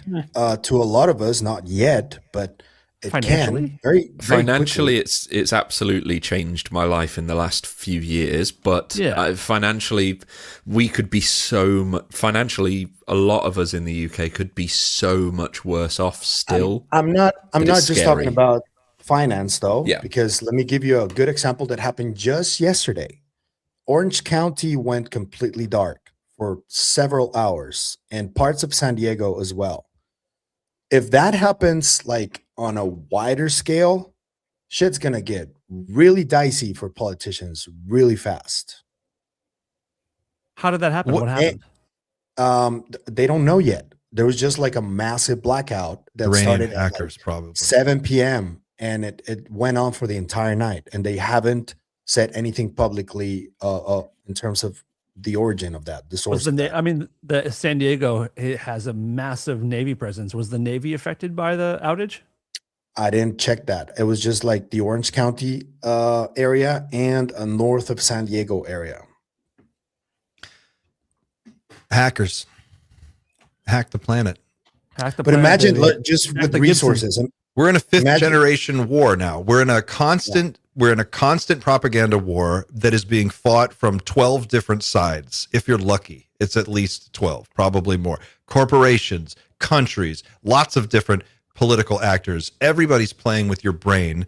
Everyone's trying to get you to believe one thing over another and convince you of whatever worldview. There are billion-dollar algorithms pointed at your cerebral cortex every single day, and there are so many people that are just caught up in it. I don't know that we can ever break free unless the internet does shut down. Maybe it is going to take turning the internet off. Dude, just think about how we were behaving with lack of toilet paper.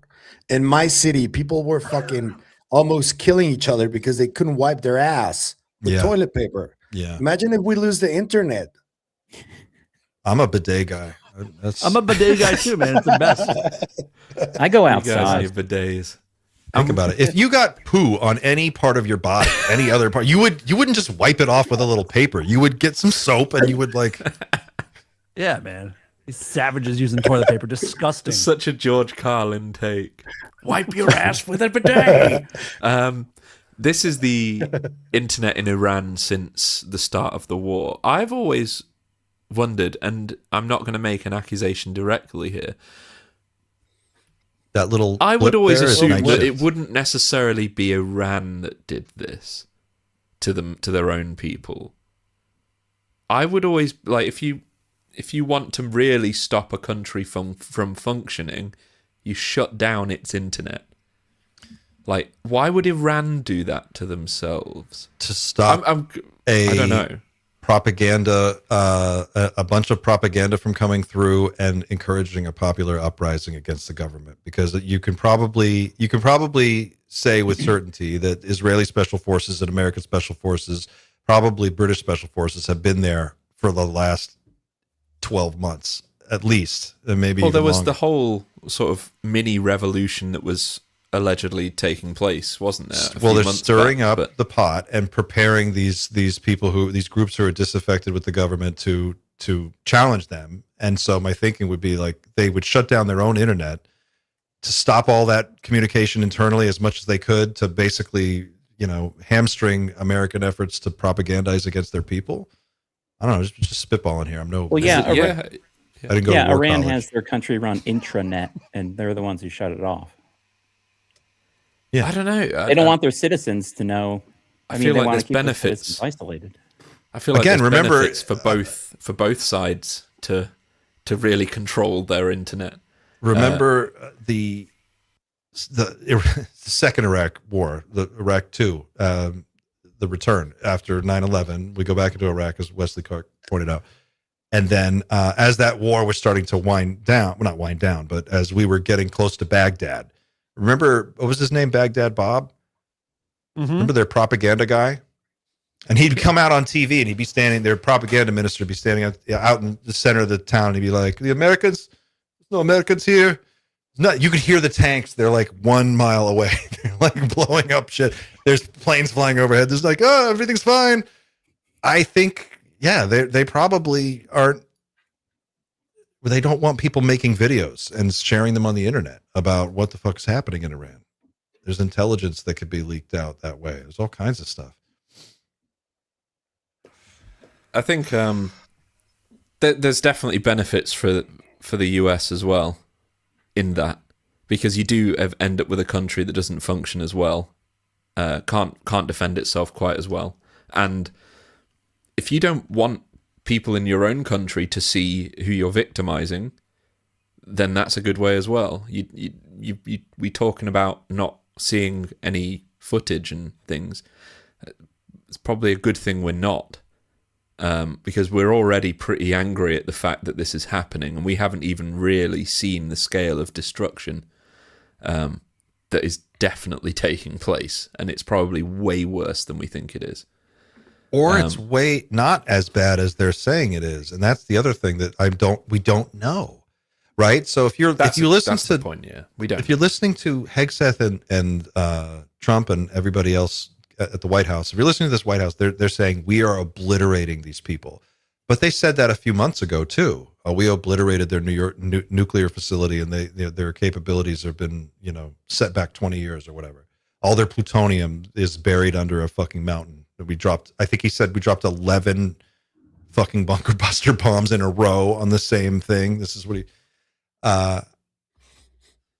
but there's no footage of any of this. There's no, we had footage of every bomb that exploded in Iraq. I don't understand how we don't have any footage of, so it's like a propaganda war. That's what I'm saying is we don't know. We're in this weird information space where it's like they say something and then they put out a video that no one can really verify, and then they ask for $200 billion, and I don't know. It just seems very shady and weird.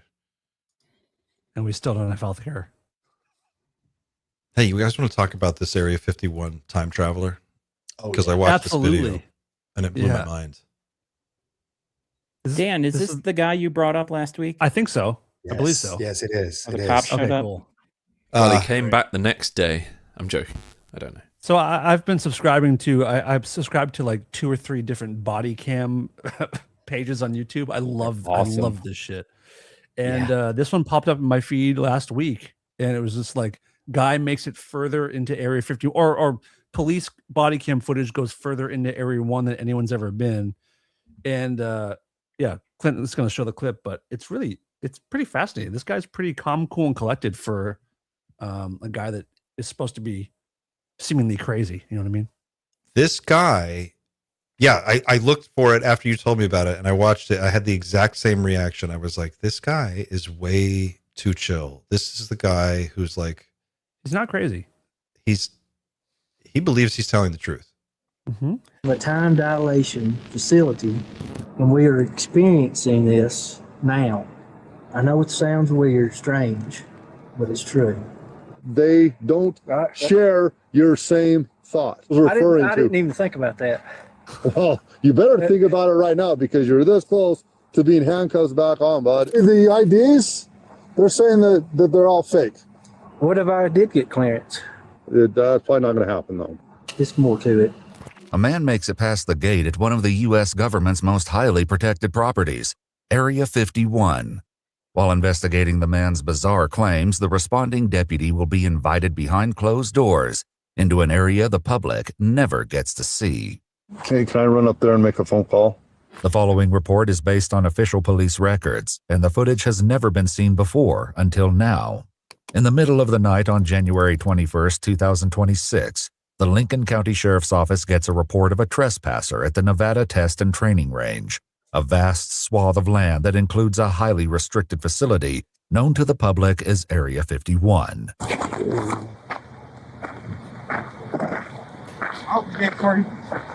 Thank you. The deputy is waved through the gate and onto some of the U.S. military's most heavily guarded property. Defended by a private security force known popularly as the Camo Dudes, Area 51's secrecy has led to conspiracy theories about what exactly is happening beyond these gates. And the man currently being detained by security believes he's figured it out. What's going on? I've drove up here. I know it sounds weird, strange, but it's true. This is part of a time dilation facility, Fuck yeah, dude. and we are experiencing this now. And you may not remember. I hope you remember it now. It's tied to Revelations. It's tied. Okay. I mean, with heaven, you believe in. I believe in heaven. Okay. I believe. I do too, but here's the deal. Yeah. There's a gate that has a no trespassing sign outside that Yes, I passed. gate. You passed it, so you've seen the Passed sign, it. and obviously Yes, you've seen the of gate. course. I passed it. Okay. Did you come out here earlier too and try to open the gate? I did. You did. I love this Okay. guy. Yes. No hostility intended. No. Oh, this by guy's doing going to what you've done, contact. that is hostility. Dude, I thought This the is same thing. I hope military. he's there. Okay. Okay. Or this is no joke. He's like, oh, So you're out Can I here just poke because around, please? of some religious belief. Is that what I'm getting at? There's more to it. Yeah, dude. I love him. Okay. Yeah. Something. This is like the beginning of a movie. Where is it that he gets asked, like, if I let you go, I don't take you to jail tonight. Are you Towards ever the going to come end. back here? It's And he's coming up. literally like, okay, cool. Here we go. He's like, I need you to promise. Not travel. Dilate. I can't do that. This whole situation is so weird. Like, why did these guys call the cops? Like the local police? You guys are like the federal fucking security force for Area 51. Like, They have a what do you license need to the kill. local sheriff for? Just shoot this fucking guy. Like, not saying shoot him, but you know what I mean? Like, why did you call the local sheriff? So now the cops there asking all these questions, and this guy is cool as can be. He's like Iceman. It's experiencing this time Okay. multiple times. Okay. The deputy He's doesn't also- appear to have an pause for one immediate sec. interest in. He's also very self-aware, where like as he's explaining, he's like, you can tell he's like, I know this sounds nuts, but this is what's going on. He's not like Yes. like a guy on the street, you know, screeching insanities. He's like, I know this is odd, but just bear with me. This is a goddamn time dilation facility. Huntsville Hospital. Huntsville Hospital. Colonel Dan Brown. Huntsville, Alabama. The Rocket City. Where all of the Redstone. anti-gravity shit goes on in Huntsville. Dan Brown. It's the green one. Redstone Arsenal. It's Army NASA. Material Command. And then NASA, Marshall Space Flight Facility. It's all part of a space program that deals with this. I know. Well, unfortunately, you don't have permission to be out here. They wouldn't know. He's got The Tim deputy Taylor has vibes. dispatched check his. A little bit. Yeah. Like when Tim Taylor allegedly goes up to is able to get into the Vatican secret archives without proper credentials because that's just who he is. Like, I think this guy's in that same ballpark where he's like, yeah, I'll just walk straight in. This is my This job. guy, this guy came here for his birthday. Like his birthday was the day before. And he Yeah, I explained, think it's like, the day after. Yeah, I just wanted So to they go to this said- facility. They said they checked his criminal background. He had none. And they said they checked his IDs, but the camo dudes just thought they looked suspicious. He didn't say that they were fake IDs. They didn't know. They're just like, we don't know. This just seems weird. And then the cop is like, well, if you were supposed to be here, these guys would know and they wouldn't have stopped you. So Honest. Being honest. Did you guys see any of his? We saw the military badges, but Do they? me and my partner we saw them. They looked like came out of a cereal box. They I mean, they it don't. could be real, That's but Army Material Command. Yeah. okay. But also, I thought maybe they could be like temporary type ones as well. Yeah. Those look a little bit more kind of vague, like those. So Of course, even if Nathan has a genuine contractor ID issued from the Army, it wouldn't give him clearance to sneak onto an Air Force base in the dead of night. But clarifying this won't be as simple as it sounds. What point of? Why did you think you could come out here again? For this time, right Yeah. here, Yeah. we're experiencing time, a reoccurrence of time, and I need So time travel or hoping something. not travel, time dilation, part of a space program tied to this facility and the Redstone facility, of which I have the badge to. And this is part of that time dilation Okay. facility. What if I told you that you're wrong? Fuck you, Are sir. you going to argue with me, or like you're 100% wrong? You're wrong. I'm not going to argue with you. it's literally quantum leap. Why did you this leave the guy. first time?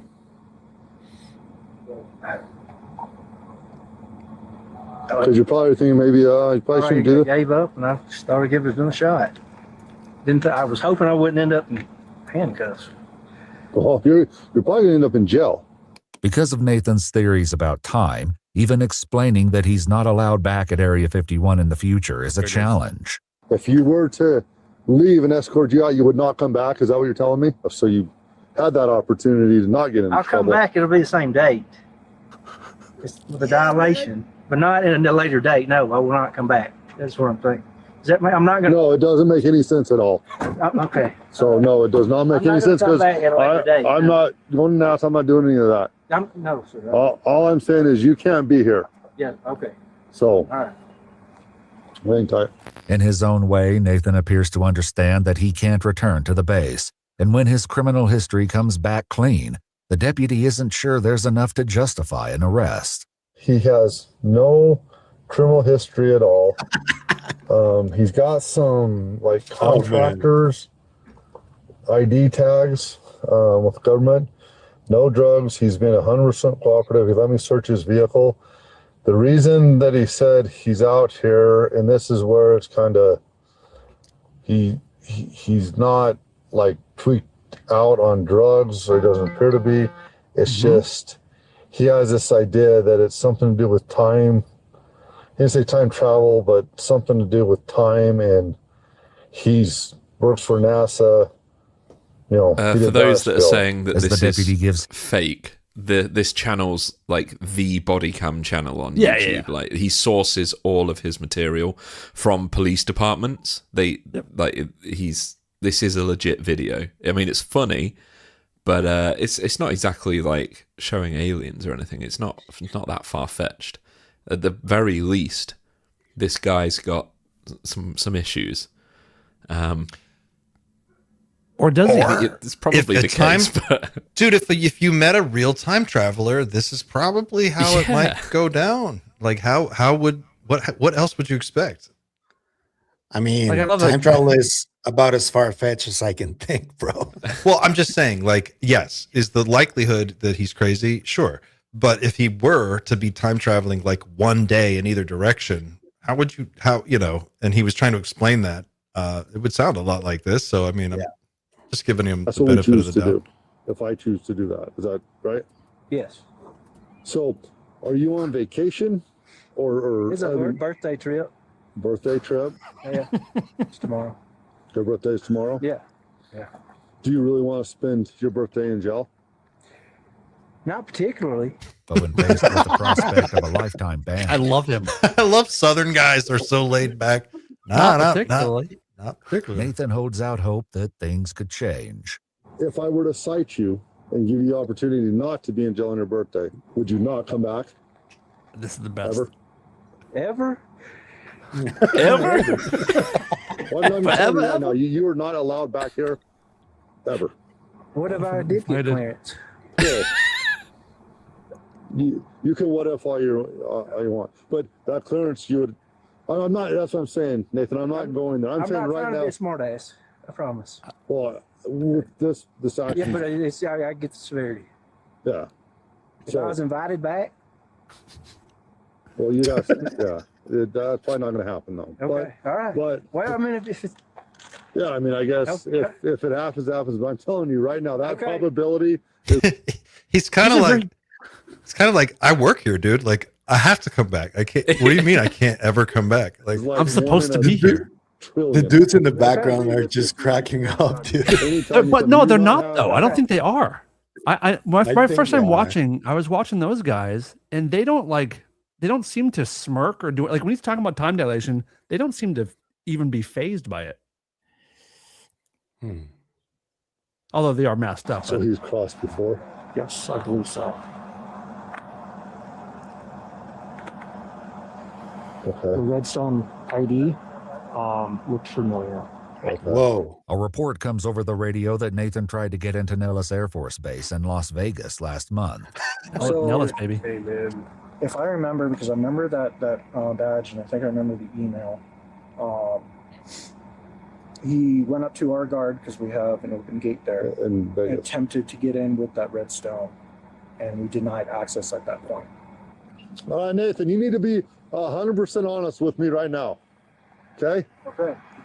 In December, were you in the state of Nevada of last year? Yeah. Okay. You were in Las Vegas? Yes.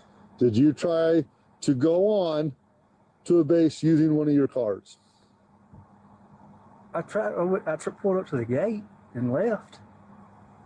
Okay. So you did try to go on there. They didn't. They just asked me to leave. That was it. Okay. Well, that's what I was referring to. I didn't even think about that. Well, you better think about it right now because you're this close to being handcuffed back on, bud, and headed back. The deputy remains concerned that Nathan's curiosity about time dilation will override his vow to stay off the base. You're showing tendencies that you're going to come back and you're trying to get on the base. I'm telling you, your idea that you have in your head, it's not going to work here. It's not going to work on any base. They don't share your same thought. Okay, just take me. Take me. Take you. So what you're saying, you're going to try to continually do this? Yep, bud. Not necessarily, no. With that answer leaving room for doubt, the deputy tries again. If I give you a citation tonight, which is like the biggest birthday present you've ever received in your whole life, Okay. what's your plan? I believe I'll get a hotel room. Okay, where at? I guess I don't want to get one of the expensive ones without somewhere Okay, that way. well, you have cash in there. And I recommend you get to a place away from here. But even that may not be enough after the deputy speaks to an Air Force special agent who believes Nathan may be carrying counterfeit ID cards. And it is this final thread of the investigation that will lead the deputy into a never-before-filmed interior space. All right, Nathan. Unfortunately, the IDs, they're saying that they're all fake. So you have worked for the government. Redstone Arsenal? Huh? Redstone Arsenal? NASA, the one was a NASA badge, and the other was an Army badge. With the ID tags adding a new wrinkle in the mix, the deputy weighs his options. We can arrest now for this charge of the IDs. Yeah, so what was passed to us, right? So that's still up to your discretion. Okay. I got her number of contact for him. She wants to meet him at the Lincoln County Sheriff's Office. The deputy tries to call the special agent again, but his phone isn't connecting, leading to a pivotal moment where he and his body cam will be invited further into Area 51 than any outsider has ever gone. Hey, can I run up there and make a phone call? Yeah, we can do. Yeah, we have a phone up there. Okay. I'll use this number. I'll be right back. Okay. Already nearly a mile inside the gates, the deputy drives even further down the road to a nondescript building. 99, and then whatever number you need. Right, 79, down 377. What game is he playing on the computer? I couldn't tell. I was trying to figure out what was on there. What is Yeah, it? 999. You know? Get off that one. The phone isn't connecting, leading to a pivotal moment. This number. I'll be right back. Okay. Already nearly a mile inside the gates, the deputy drives even further down the road to a nondescript building. 99, and then Is that a game? It's watching Star Wars. Screensaver. whatever number you need. Screen. 79, down 377. I paused it and tried to see what was on those screens. Nothing. What did you say, 99? Yeah, 999. Get off that one. As the deputy tries to connect his call, gunshots can be heard in the background. The soundtrack Nathan to was an action dead. movie playing on TV.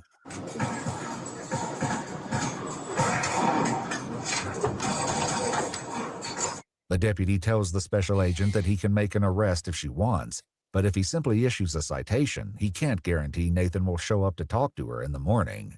She's kind of loose.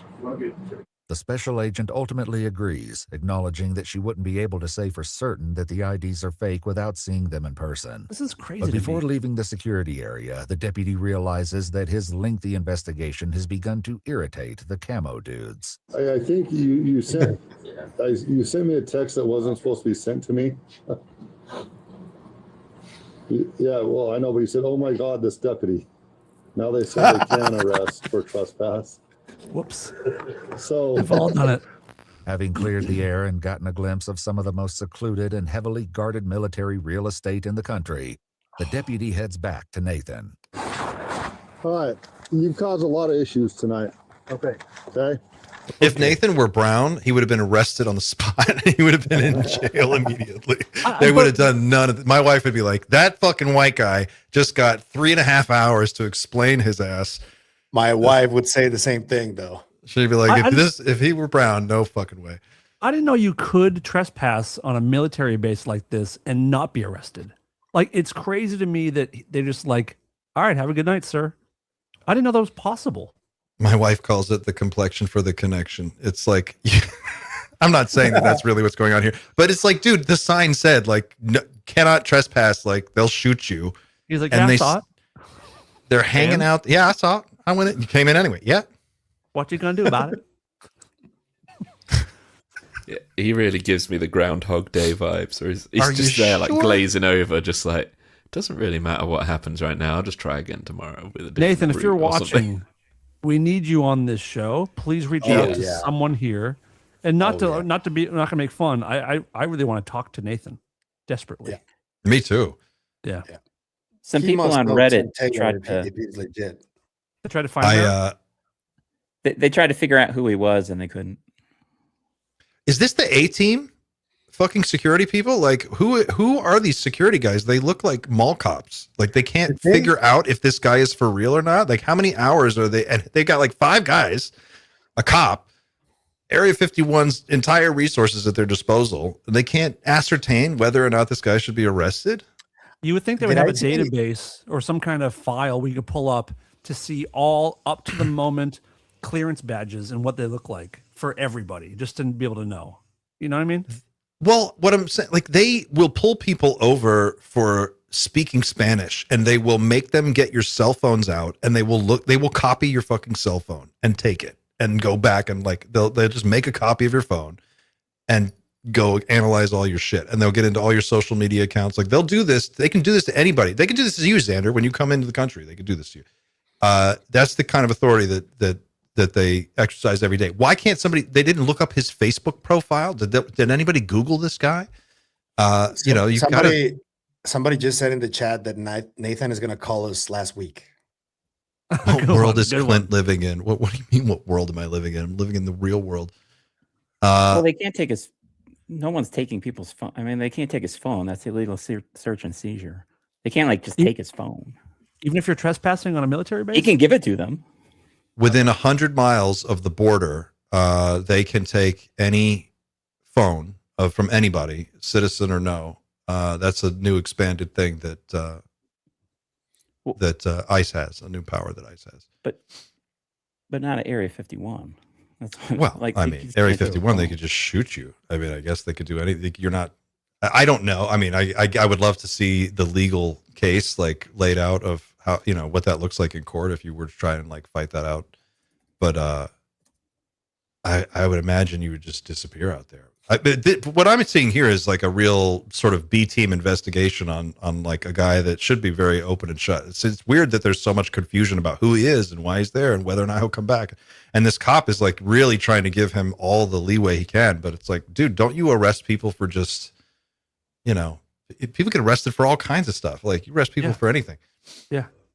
Take him down to the station. Figure this out there. Like, why are you standing out in the desert and just guessing at it? Like, I don't know. Is he a time traveler or is he? You sure you're not? And like you're saying, like we think he was here last month and he tried to get on Nellis. You can't pull up a video or an image of the guy that did that and compare it to the guy that's standing in front of you. Like, why are you wondering? Yeah. I think his IDs are fake. You don't know? You can't spot a fake ID? Like, well, if they're that good, how did he get really good fake IDs from Redstone Arsenal and NASA spaceflight facility? Like, there are many more questions here, and the security team should be asking those questions. What does it do here? This fucking cop won't leave. What's going on? Yeah, it's a great video. It's a wild video. Oh, shit. Cole says there's probably 5 checkpoints before you get anywhere close to anything classified. This is probably the first one. Mm-hmm. You get the mall cop guys. And then I'm sure if you get in farther. I mean, I'm about 5 hours from there. It makes me want to try tonight. Guys, it's been real. That's crazy. And if you fail, you can just try again tomorrow. That's right. Well, what do you guys think, though? I mean, could it be possible that there is some, I mean, it is, I'm sure it's possible, right? And we've talked about the Philadelphia experiment and time travel and all that stuff that supposedly goes on at Area 51. I think it's as likely as anything else. I'm going to talk to Mike Masters today about this time future humans hypothesis. So cool. I don't know if it's real. Chris Ramsey seems to think so, and Jesse too, but I don't know. They think this guy's for real? No, the time travel. Yeah. Oh, I think time travel's for real. But time dilation, I think it's for real. I think that they've got, I think if anything you can imagine that they can dream up, they have spent money on trying to figure out how to do. Like, I think the Philadelphia experiment was real. I don't think that it was made up. Like, all the stories about the sailors who got like fused with the ship and their heads are sticking out of a steel beam somewhere and their arm is poking out somewhere else. Sure. Why wouldn't we try all that stuff? They try everything. They do all of this crazy stuff. So yeah, I could see, you know who my favorite guy is. Like, he says they're doing all kinds of time travel experiments with these little wormhole devices they have. Trying to send people through them, animals, objects, information, just to see what they could do. What's that facility in the Northeast where supposedly the the Stranger Things stuff is based Montauk. Is it Montauk? Montauk. The Montauk facility where they supposedly did way deep down below that facility, they supposedly had all kinds of weird creatures that had come through some portal. Have you heard this? Yeah. Have they ever described what's in there? What kind of creatures are there? It's one of the, I heard about this through an urban explorer group that I used to follow, that they would go into these really weird abandoned places and try to get, they were like, you know, going to the tunnel system under New York and, you know, explore around and stuff. And I just heard rumors about it. It was sort of like a weird ghost story that the Montauk facility had some kind of experimental portal thing that they were doing. And some of these things that you hear about it, like Skinwalker Ranch, had come through, but they had killed everybody in the lab and they just sealed the whole thing up and closed it and buried it.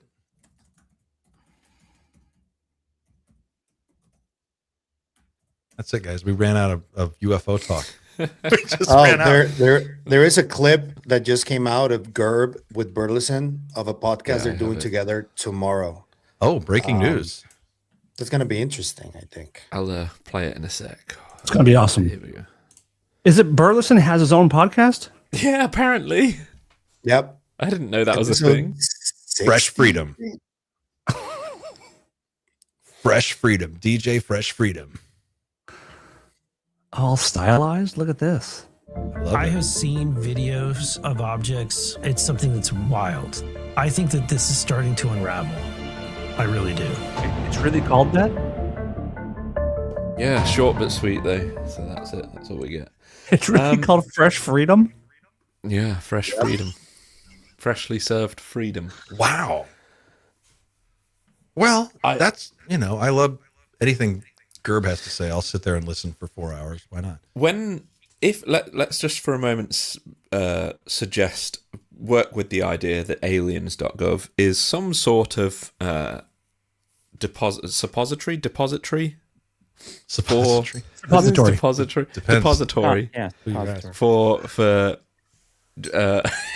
for footage, for compelling footage. There are people like Burleson and Luna and Burchett. They've all talked about seeing footage that is far more compelling than we've been able to see before.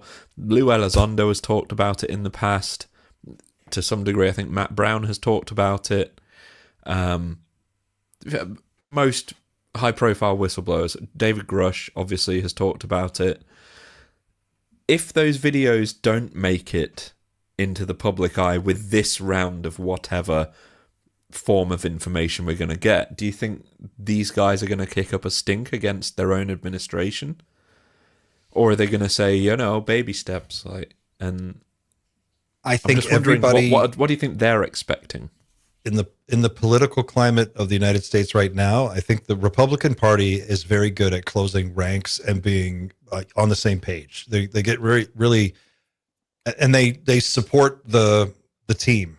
So I would think they're going to play it safe around the president as much as possible and try to just, you know, follow Trump's lead. But then again, I mean, they can be in both worlds too. They can work on this project without having to like finish it for years. Like this could go on forever. And I think that's what most people expect. So anything that leaks in between now and then would be a bonus, I guess. But they also know that. Go on. No, please. Didn't somebody say they saw some video with a craft so close they could see beings behind windows looking back at them? Yep. Was it Burchett? I don't remember who said it. That was him. Burchett, was it? Yeah. So I want to see that video. Yeah, it'd be kind of cool, wouldn't it? Yeah. Isn't that the Turkey? Wasn't there one in the Turkish sighting that we could see those? I don't think he's referring to that video. This is the video that is not available. This was a somewhat modern. The Cumbergaz was 2007, 2008, or 2007, 2009. Yeah. And they're talking about one that's like within the last like 5 or 10 years. Oh, interesting. And it's like crystal clear shit with like there's beings looking out a window, like when you're passing someone on the highway and you look over, Whoa. like doing that kind of shit. Wow. That's what That they must be see.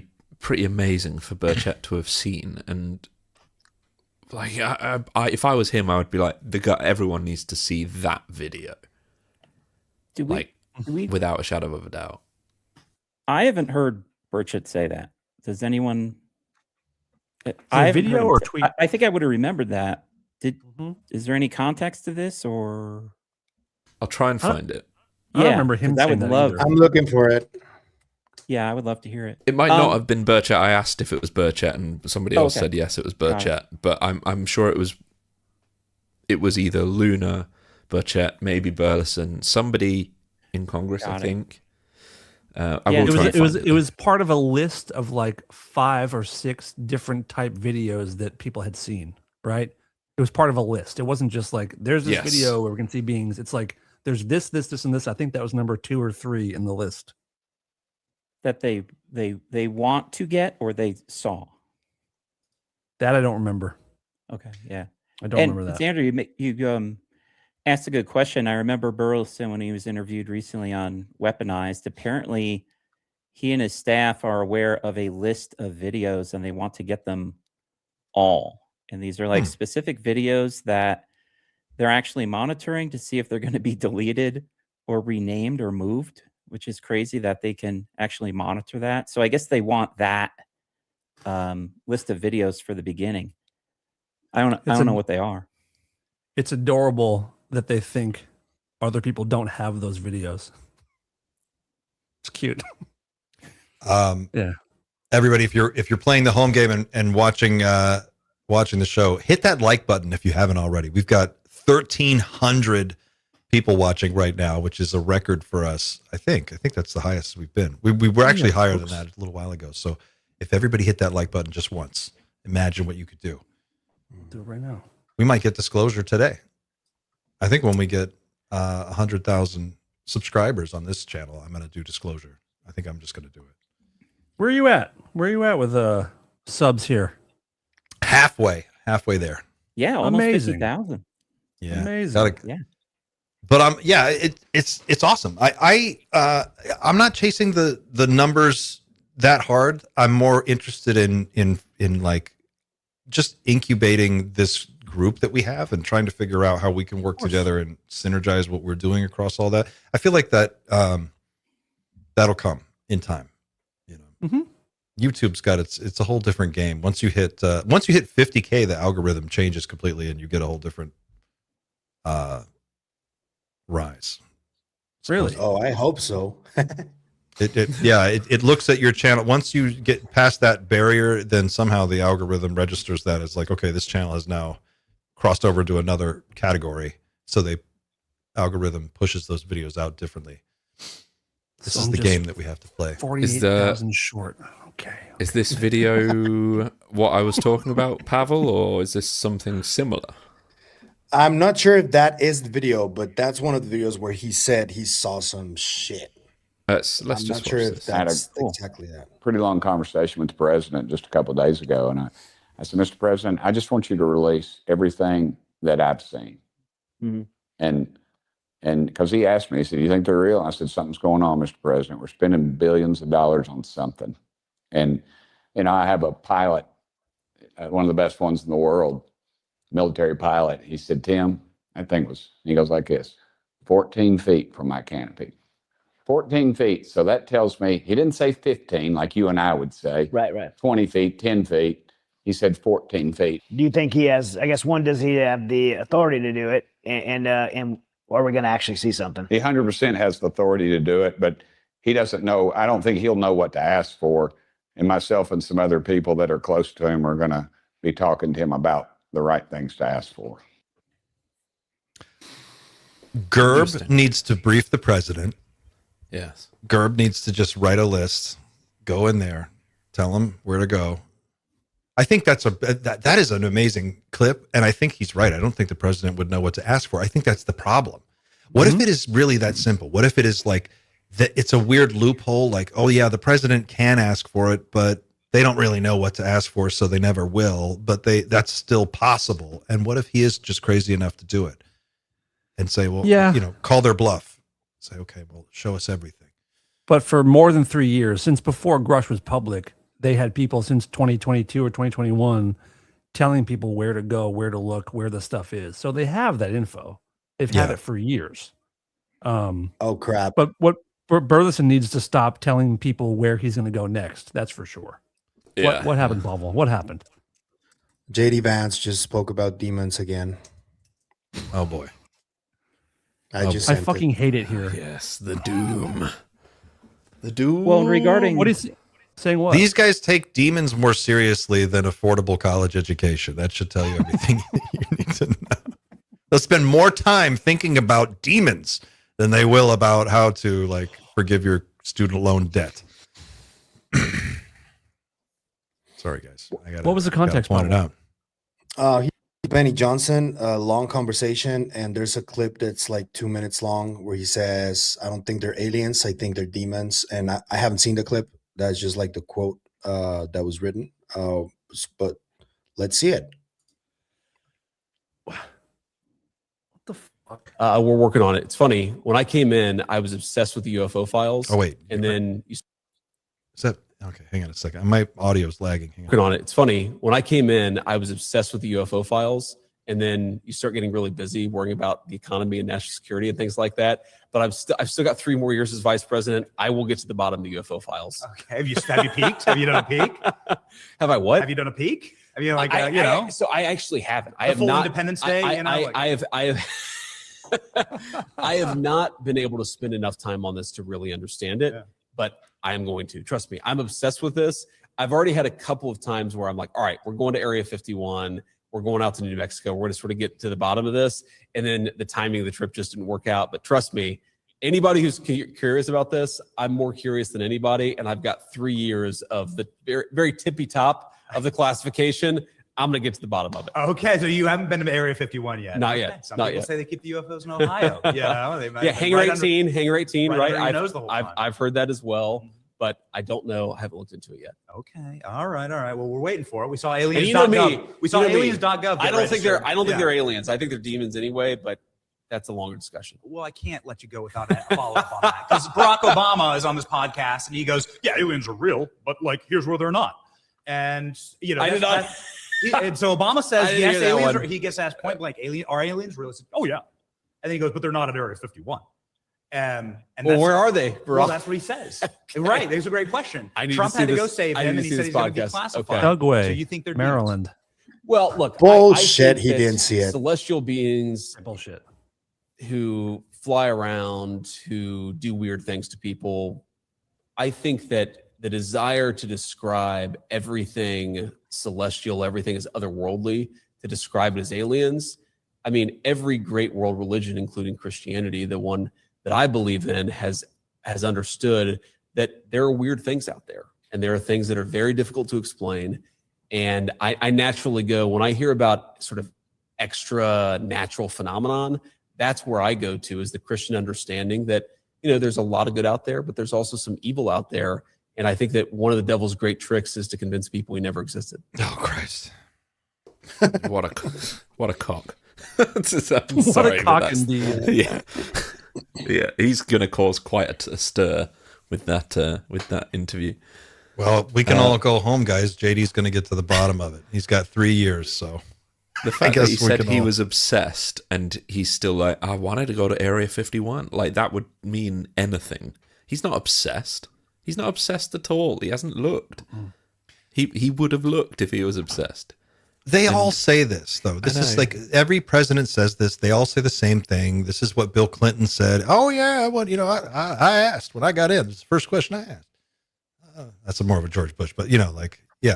They all Nathan from Area 51. Kind of Nathan. It says Redstone. Right there from NASA, man. Time dilate, not time travel, time dilate. I know it sounds crazy. I know it sounds crazy. They all say it, and then and they all say we're going to get to the bottom of it, and then they never do. Who's feeding them?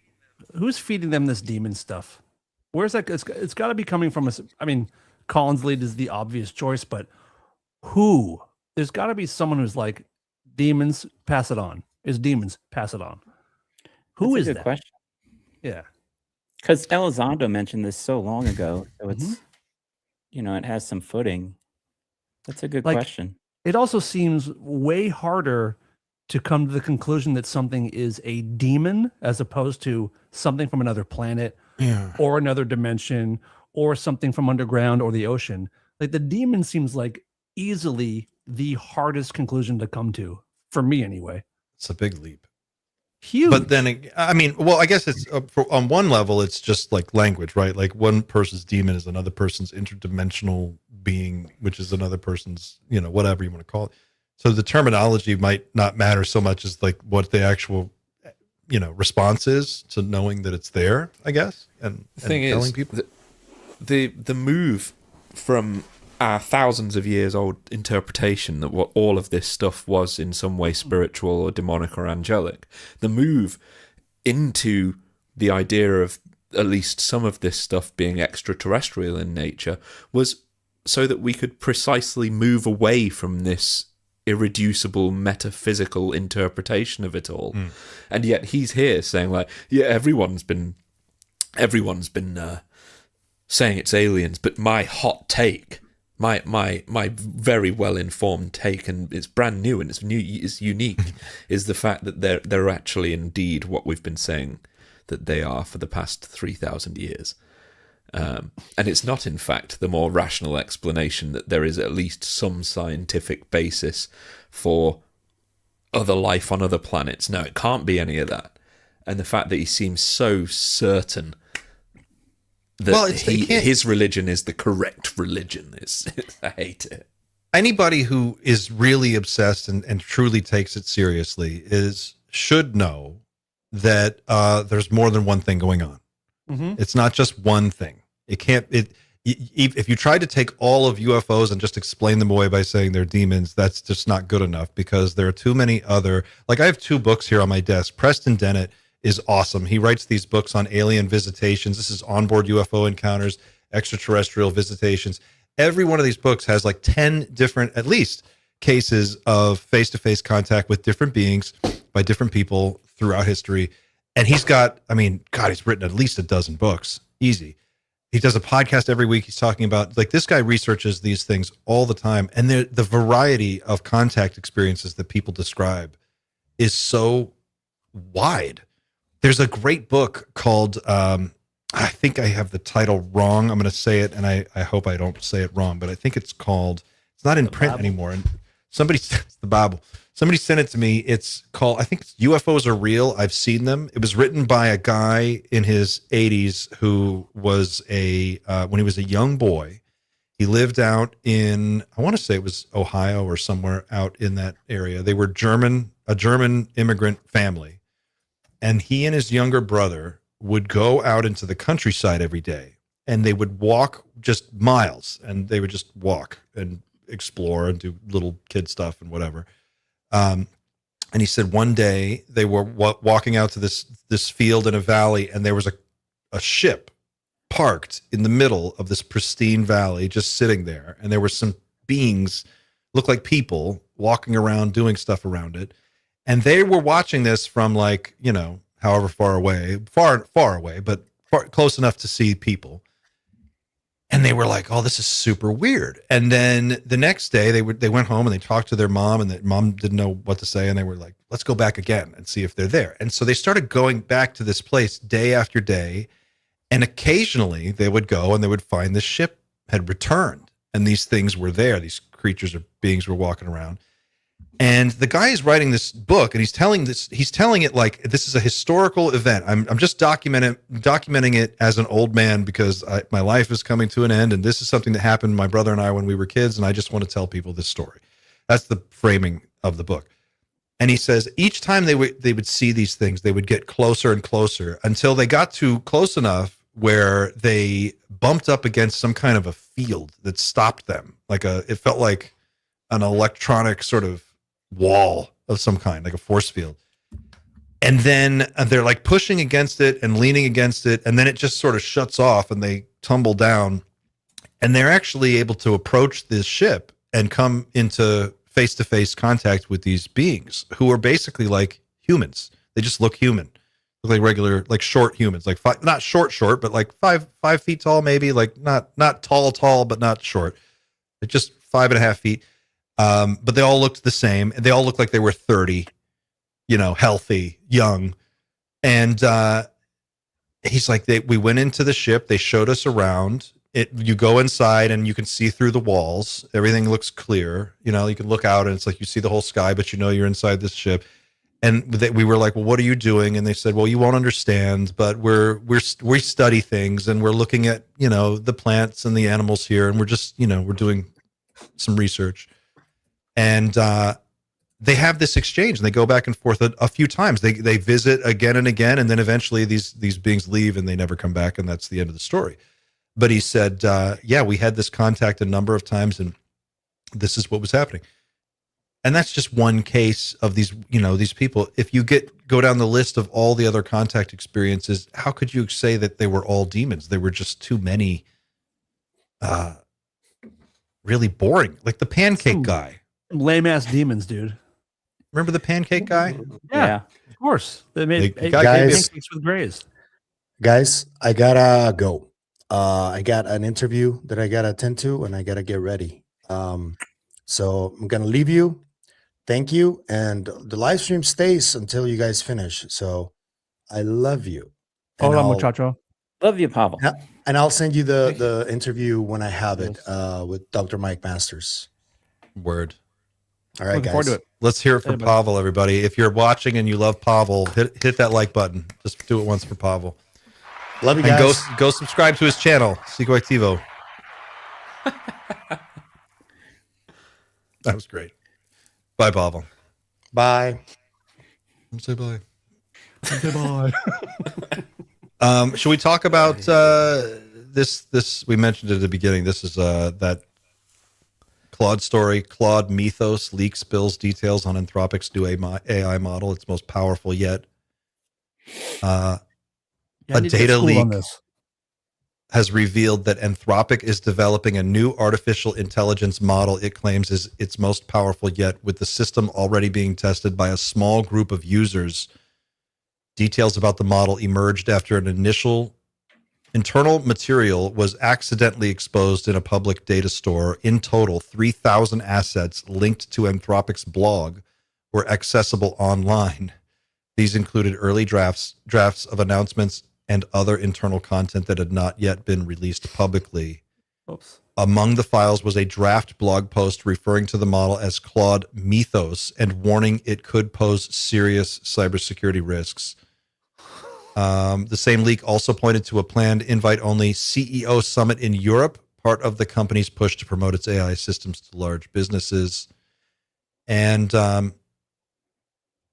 okay, so the leak draft also referred to a new category of models under the name Capybara. According to the document, this would represent a step beyond the company's current top-tier models. Capybara is a new name for a new tier of model, larger and more intelligent than our Opus models, which were until now our most powerful. Oh, God, this is how it happens. Yep. Currently, Anthropic offers models at 3 levels: Opus, Sonnet, and Haiku, which vary in size, cost, and capability. Opus is the largest and most capable, designed for complex tasks but at a higher cost. Sonnet is mid-tier, and Haiku is the smallest. So apparently the deal with this model is that it's really, really good at hacking anything. And Anthropic believes the model could be used to find and exploit weaknesses in software much faster than current tools. This raises the risk of more frequent and large-scale cyber attacks if such systems fall into the wrong hands. Why make that? Because they can't not make it. This is the whole issue. They have to make it because somebody else will. I know. It's insane, isn't it? Why are we doing this? The reason this leaked is because someone forgot to check a box on the file for these 3,000 files, they are automatically cataloged as publicly available files unless you click a checkbox to make them private. And someone didn't click that, and so 3,000 files leaked. And this is the team that is supposedly the best of the best that is making this model. Maybe they didn't check the box on purpose. Maybe they didn't check the box on purpose. Maybe someone wants people to know that this is a thing. Maybe. Or they're just an absolute moron who is no longer employed. Yeah, or it's an idiot. Yeah. Wow. Who knows? Or so they when leaked is this? it. When is this supposed to come out? I don't know. It's something that they have internally. Maybe they've already deployed it somewhere. I mean, they said it in the article. They've given it to some cybersecurity companies to test out, and then whatever. But this is, I think, the bigger story here is that it's like there is this secret, super powerful system that we didn't know existed that actually does exist, that they have been using, and it's there. We can assume that everybody else has their own version of something similar, right? Like OpenAI must have something. I'm sure XAI, all these companies must have some kind of supermodel. This was talked about extensively in the 2020 AI 2027 paper. Yes. All of these companies, it's like the iPhone is a few years ahead in development than the one we have, but it's exactly the same with the AI models. They are probably 2 or 3 generations ahead, and it's it's so important. Security is so important now that I believe they are working with the Defense Department directly, because it's one of the most prized assets. The technology that comes from the development of these tools is by far the most important tool to the intelligence community. So in terms of security, protecting those models that are maybe a year ahead or 2 years ahead is one of the highest priorities of the intelligence community. And these are models owned by a private company. But it only takes one bad actor to copy it onto a USB drive, and then take it to China or wherever, and then it's everywhere. Hear that story? A few weeks ago, there was a story that leaked about a AI tool that started to mine cryptocurrency on its own, even though it had nothing to do with the original prompt that set it off. It went out and set up an account and started taking CPU time from other systems to in the background secretly mine Bitcoin for itself to use for some purpose that we don't know. No, I didn't. And then there's the other model that blackmailed in a security test that Anthropic was doing. I think it was their test where they basically had a simulated system where the AI tried to escape the system and it read all the emails of the company employees and found one person who was having an affair and then tried to blackmail that person. So now you've got a system that's twice as powerful as those, and it can hack anything. What if it hacks its own way out of whatever cage it's in and then gets loose? We are inventing nerdy gremlins, like to just wreak havoc and get into everything and start a bunch of shit and make wars. We made gremlins. We made digital gremlins. I wonder. So that's why when Pavel was like, "Oh, what city was it in California that had no power?" San Diego and San Diego. San Diego. So. It's going to feel like that, right? It's like things will just shut off. The internet will stop working. Like things will get weird. And then one day they'll just be like, oh yeah, it turns out this AI got loose. Now it's out there. We don't know how to stop it. I feel like that's what's going to happen. You know, there's talk lately about population, like about whatever the event is going to be or whatever, how we might lose a lot of the population. We've talked about that a bit. Mm-hmm. One of the theories is that one way to do it, a friend of mine was talking about this the other day, is just shut off the world's power for 6 months and just let everyone go ham on each other and wipe each other out. And it might be that simple. I think within 30 days, you'd probably have Mm-hmm. 1 billion less people. Yep. So 6 months, you could call 50, 60, 70% of the population if they have no way to communicate, no phones, no power, depending on the time of year. If it's the winter, like, I don't know. If you, know. anybody that it's relies during on winter. prescription medications, anybody that relies on life-saving medical care, all those people. Do you know how AI 2027 would predict that AI would kill us? No. It's major. It's full doom. It's horrible. What is it? And it's quite ominous because it could have already been Where's in the doom place. meter? So Yeah. So, if an artificial intelligence wants to get rid of us with as little mess, as little risk to its own function as possible, because obviously shutting off the power means the AIs themselves may struggle to actually, for continuity, what the AI would do would, because AI is incredibly useful in developing drugs and viruses and all sorts of medical things, it would basically, once it has control of all of our water supplies, which it will do because there are chemical balances in the water supplies that need to be managed, and AI will eventually take control of those because it makes sense to give them control. They will find a way to introduce something into the water supply that is not necessarily something that will kill us all at once, like immediately. What it would do is it would lace something in the water supply, and then later it would add a catalyst, so that it will know, it will leave a certain amount of time so that it can know that enough people have drank this water. Ooh. And then instantly it will just add that chemical catalyst, the catalyst into the water supply, and then over the course of probably less, everyone has to drink in 24 hours. Everyone drinks every day. You have to. So everyone is dead in 24 hours. That's all you have to do.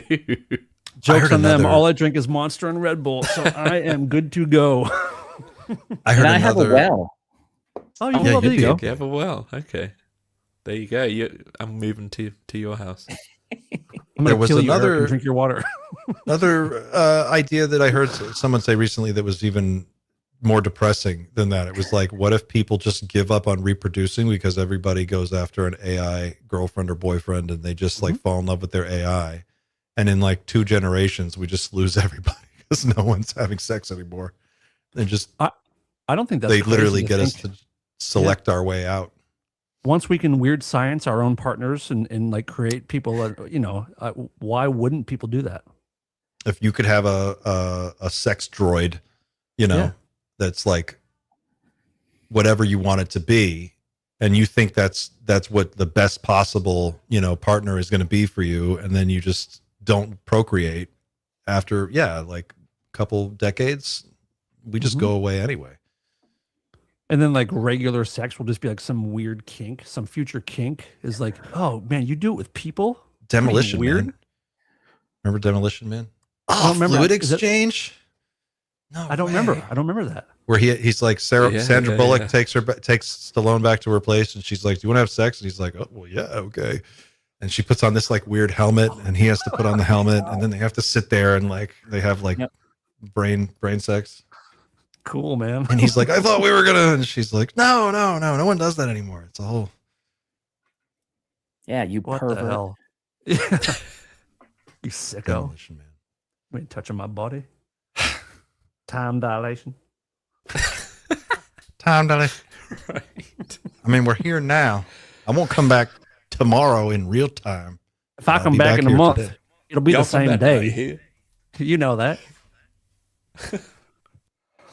I don't know what to make of that story. All right, guys. I think that's it for we're at 2.5 hours. I think we should wrap it. What do you think? Anything else? Anything we missed? I don't think so. I think we covered pretty much everything over the last week. Xander, what do you got coming out today? Oh yeah. I'm doing I'm doing an episode about somebody I consider to be the forgotten whistleblower. So it's a whole episode on Bill Uhouse and how he connects to S4, obviously, how his story weaves into the story of Bob Lazar and Dan Burrish. Really, I had no idea. He was one of those names I'd heard, obviously, for years and years, but actually knew nothing about him. And I had to kind of pretend that I've known about him all this time, but it took the last week to really learn about him, and it's been very eye-opening, actually. I've been talking to you about him already. Yeah. Did you get any answers to that question that we're trying to figure out? No. Okay. All right. No, but it is in the episode. It's a big question that I have, but with grand implications as well. So it was fun. It was fun. Clint might not like the ending, however. Why not? But find out. I opened the episode with so we've all got our favorite bands. I'm a Bob Lazar guy. You're a Dan Burrish guy. I'm a Bob guy too, though. I'm also yeah. Maybe your favorite bands. Not maybe, as good as I don't know. Maybe he's not quite as good. I don't know. Might not be. I don't know. I just ask some questions. That's all. Ask the right question. That's what you should do. What's up with your project, Clint? The Burrish project? Yeah. Still underway. Okay. Plugging away. Last week I had to put it on hold completely, and this week I was playing catch up from last week. So it's a slow burn, but it still needs a few more interviews with outside people, because right now it's all Dan stuff. Mm-hmm. So I need to bring in some other perspectives, and that's what I'm waiting to do. I just have to get in front of those people. But yeah, it's coming along. And awesome. I had one more thing. Let me see if I can find this before we wrap up, because this was for Xander, if I can find it. I'm going to share one quick clip, and this is from an upcoming interview that I'm about to release. And let me just cut to it, because, Xander saw it. Okay. This guy's at Contact as well, isn't he? Yeah. I want to go for breakfast with him, Clint. Can you make it happen? Seafood. Who is it? I'm excited. Here we go. Ladies and gentlemen, Ryan Bledsoe. Okay, no. So this is an interview with Thomas Jane, who's going to be speaking at new infrastructure at Contact. He's writing a book called A Human's Guide to Visiting Aliens, and his whole thing is alien societies, culture, species. Like, who are they? Where are they from? What are they all about? Like, that's what this book is focusing on. And so we had this really cool conversation, and we were just kind of like talking about all of the different topics that he's interested in. And we got onto this topic of what he's calling the cosmic web, but Xander calls it the cosmic internet, basically the same idea. And I just wanted to share this clip from part of this interview, because it's very close to what Xander was saying, and I thought it was cool that he brought it up. He just kind of brought it up on his own, and I just thought that was really interesting. So check this out. That's required to sort of make the transition where they're still in control. This next on the clip. Next night shift. I look at it like a cosmic web, sort of like the internet, but for the cosmos. And it doesn't run on electricity and light. It runs on something like consciousness or non-local technologies, quantum technologies.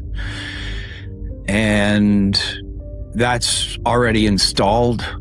And we are being groomed to connect with that pre-existing system.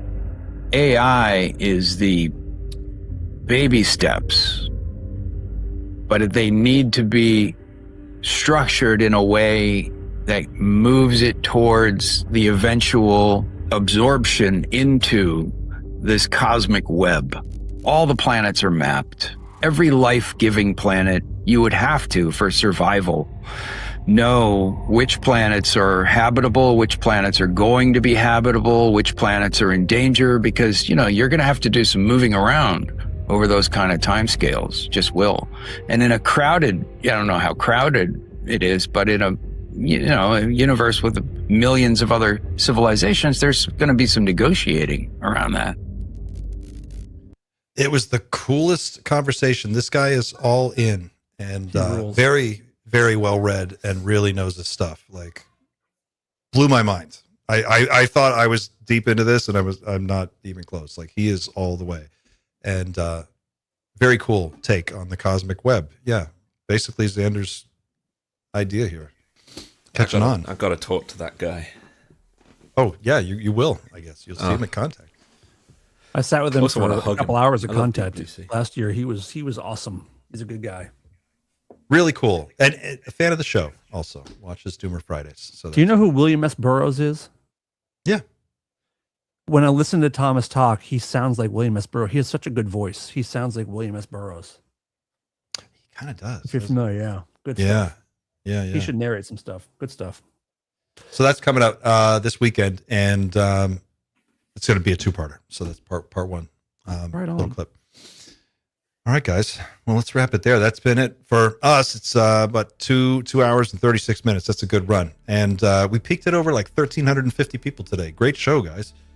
Thanks for watching at home. Thanks for being a part of Team Night Shift and Team Psychoactivo and Team Rareform Radio and Others from Another Mother and Dreamland Hotel and UAP Therapists and all of it. Thanks for supporting this little group. We have a cool community. Got a lot of cool people. And that is the thing that I'm the most proud of. We may not have the biggest channel or the most subscribers. We've got the best fans and the best conversation, the best banter. So thanks to all of you for being a part of that. It makes it worth doing every week. And I love coming back for it. Don't forget to like, share, and subscribe. And if you're really cool and you want to support the channel, you can go to teamnightshift.com. You can check out our merch. You can also support us on Patreon, or you can support us on YouTube as a member if you'd like to do that.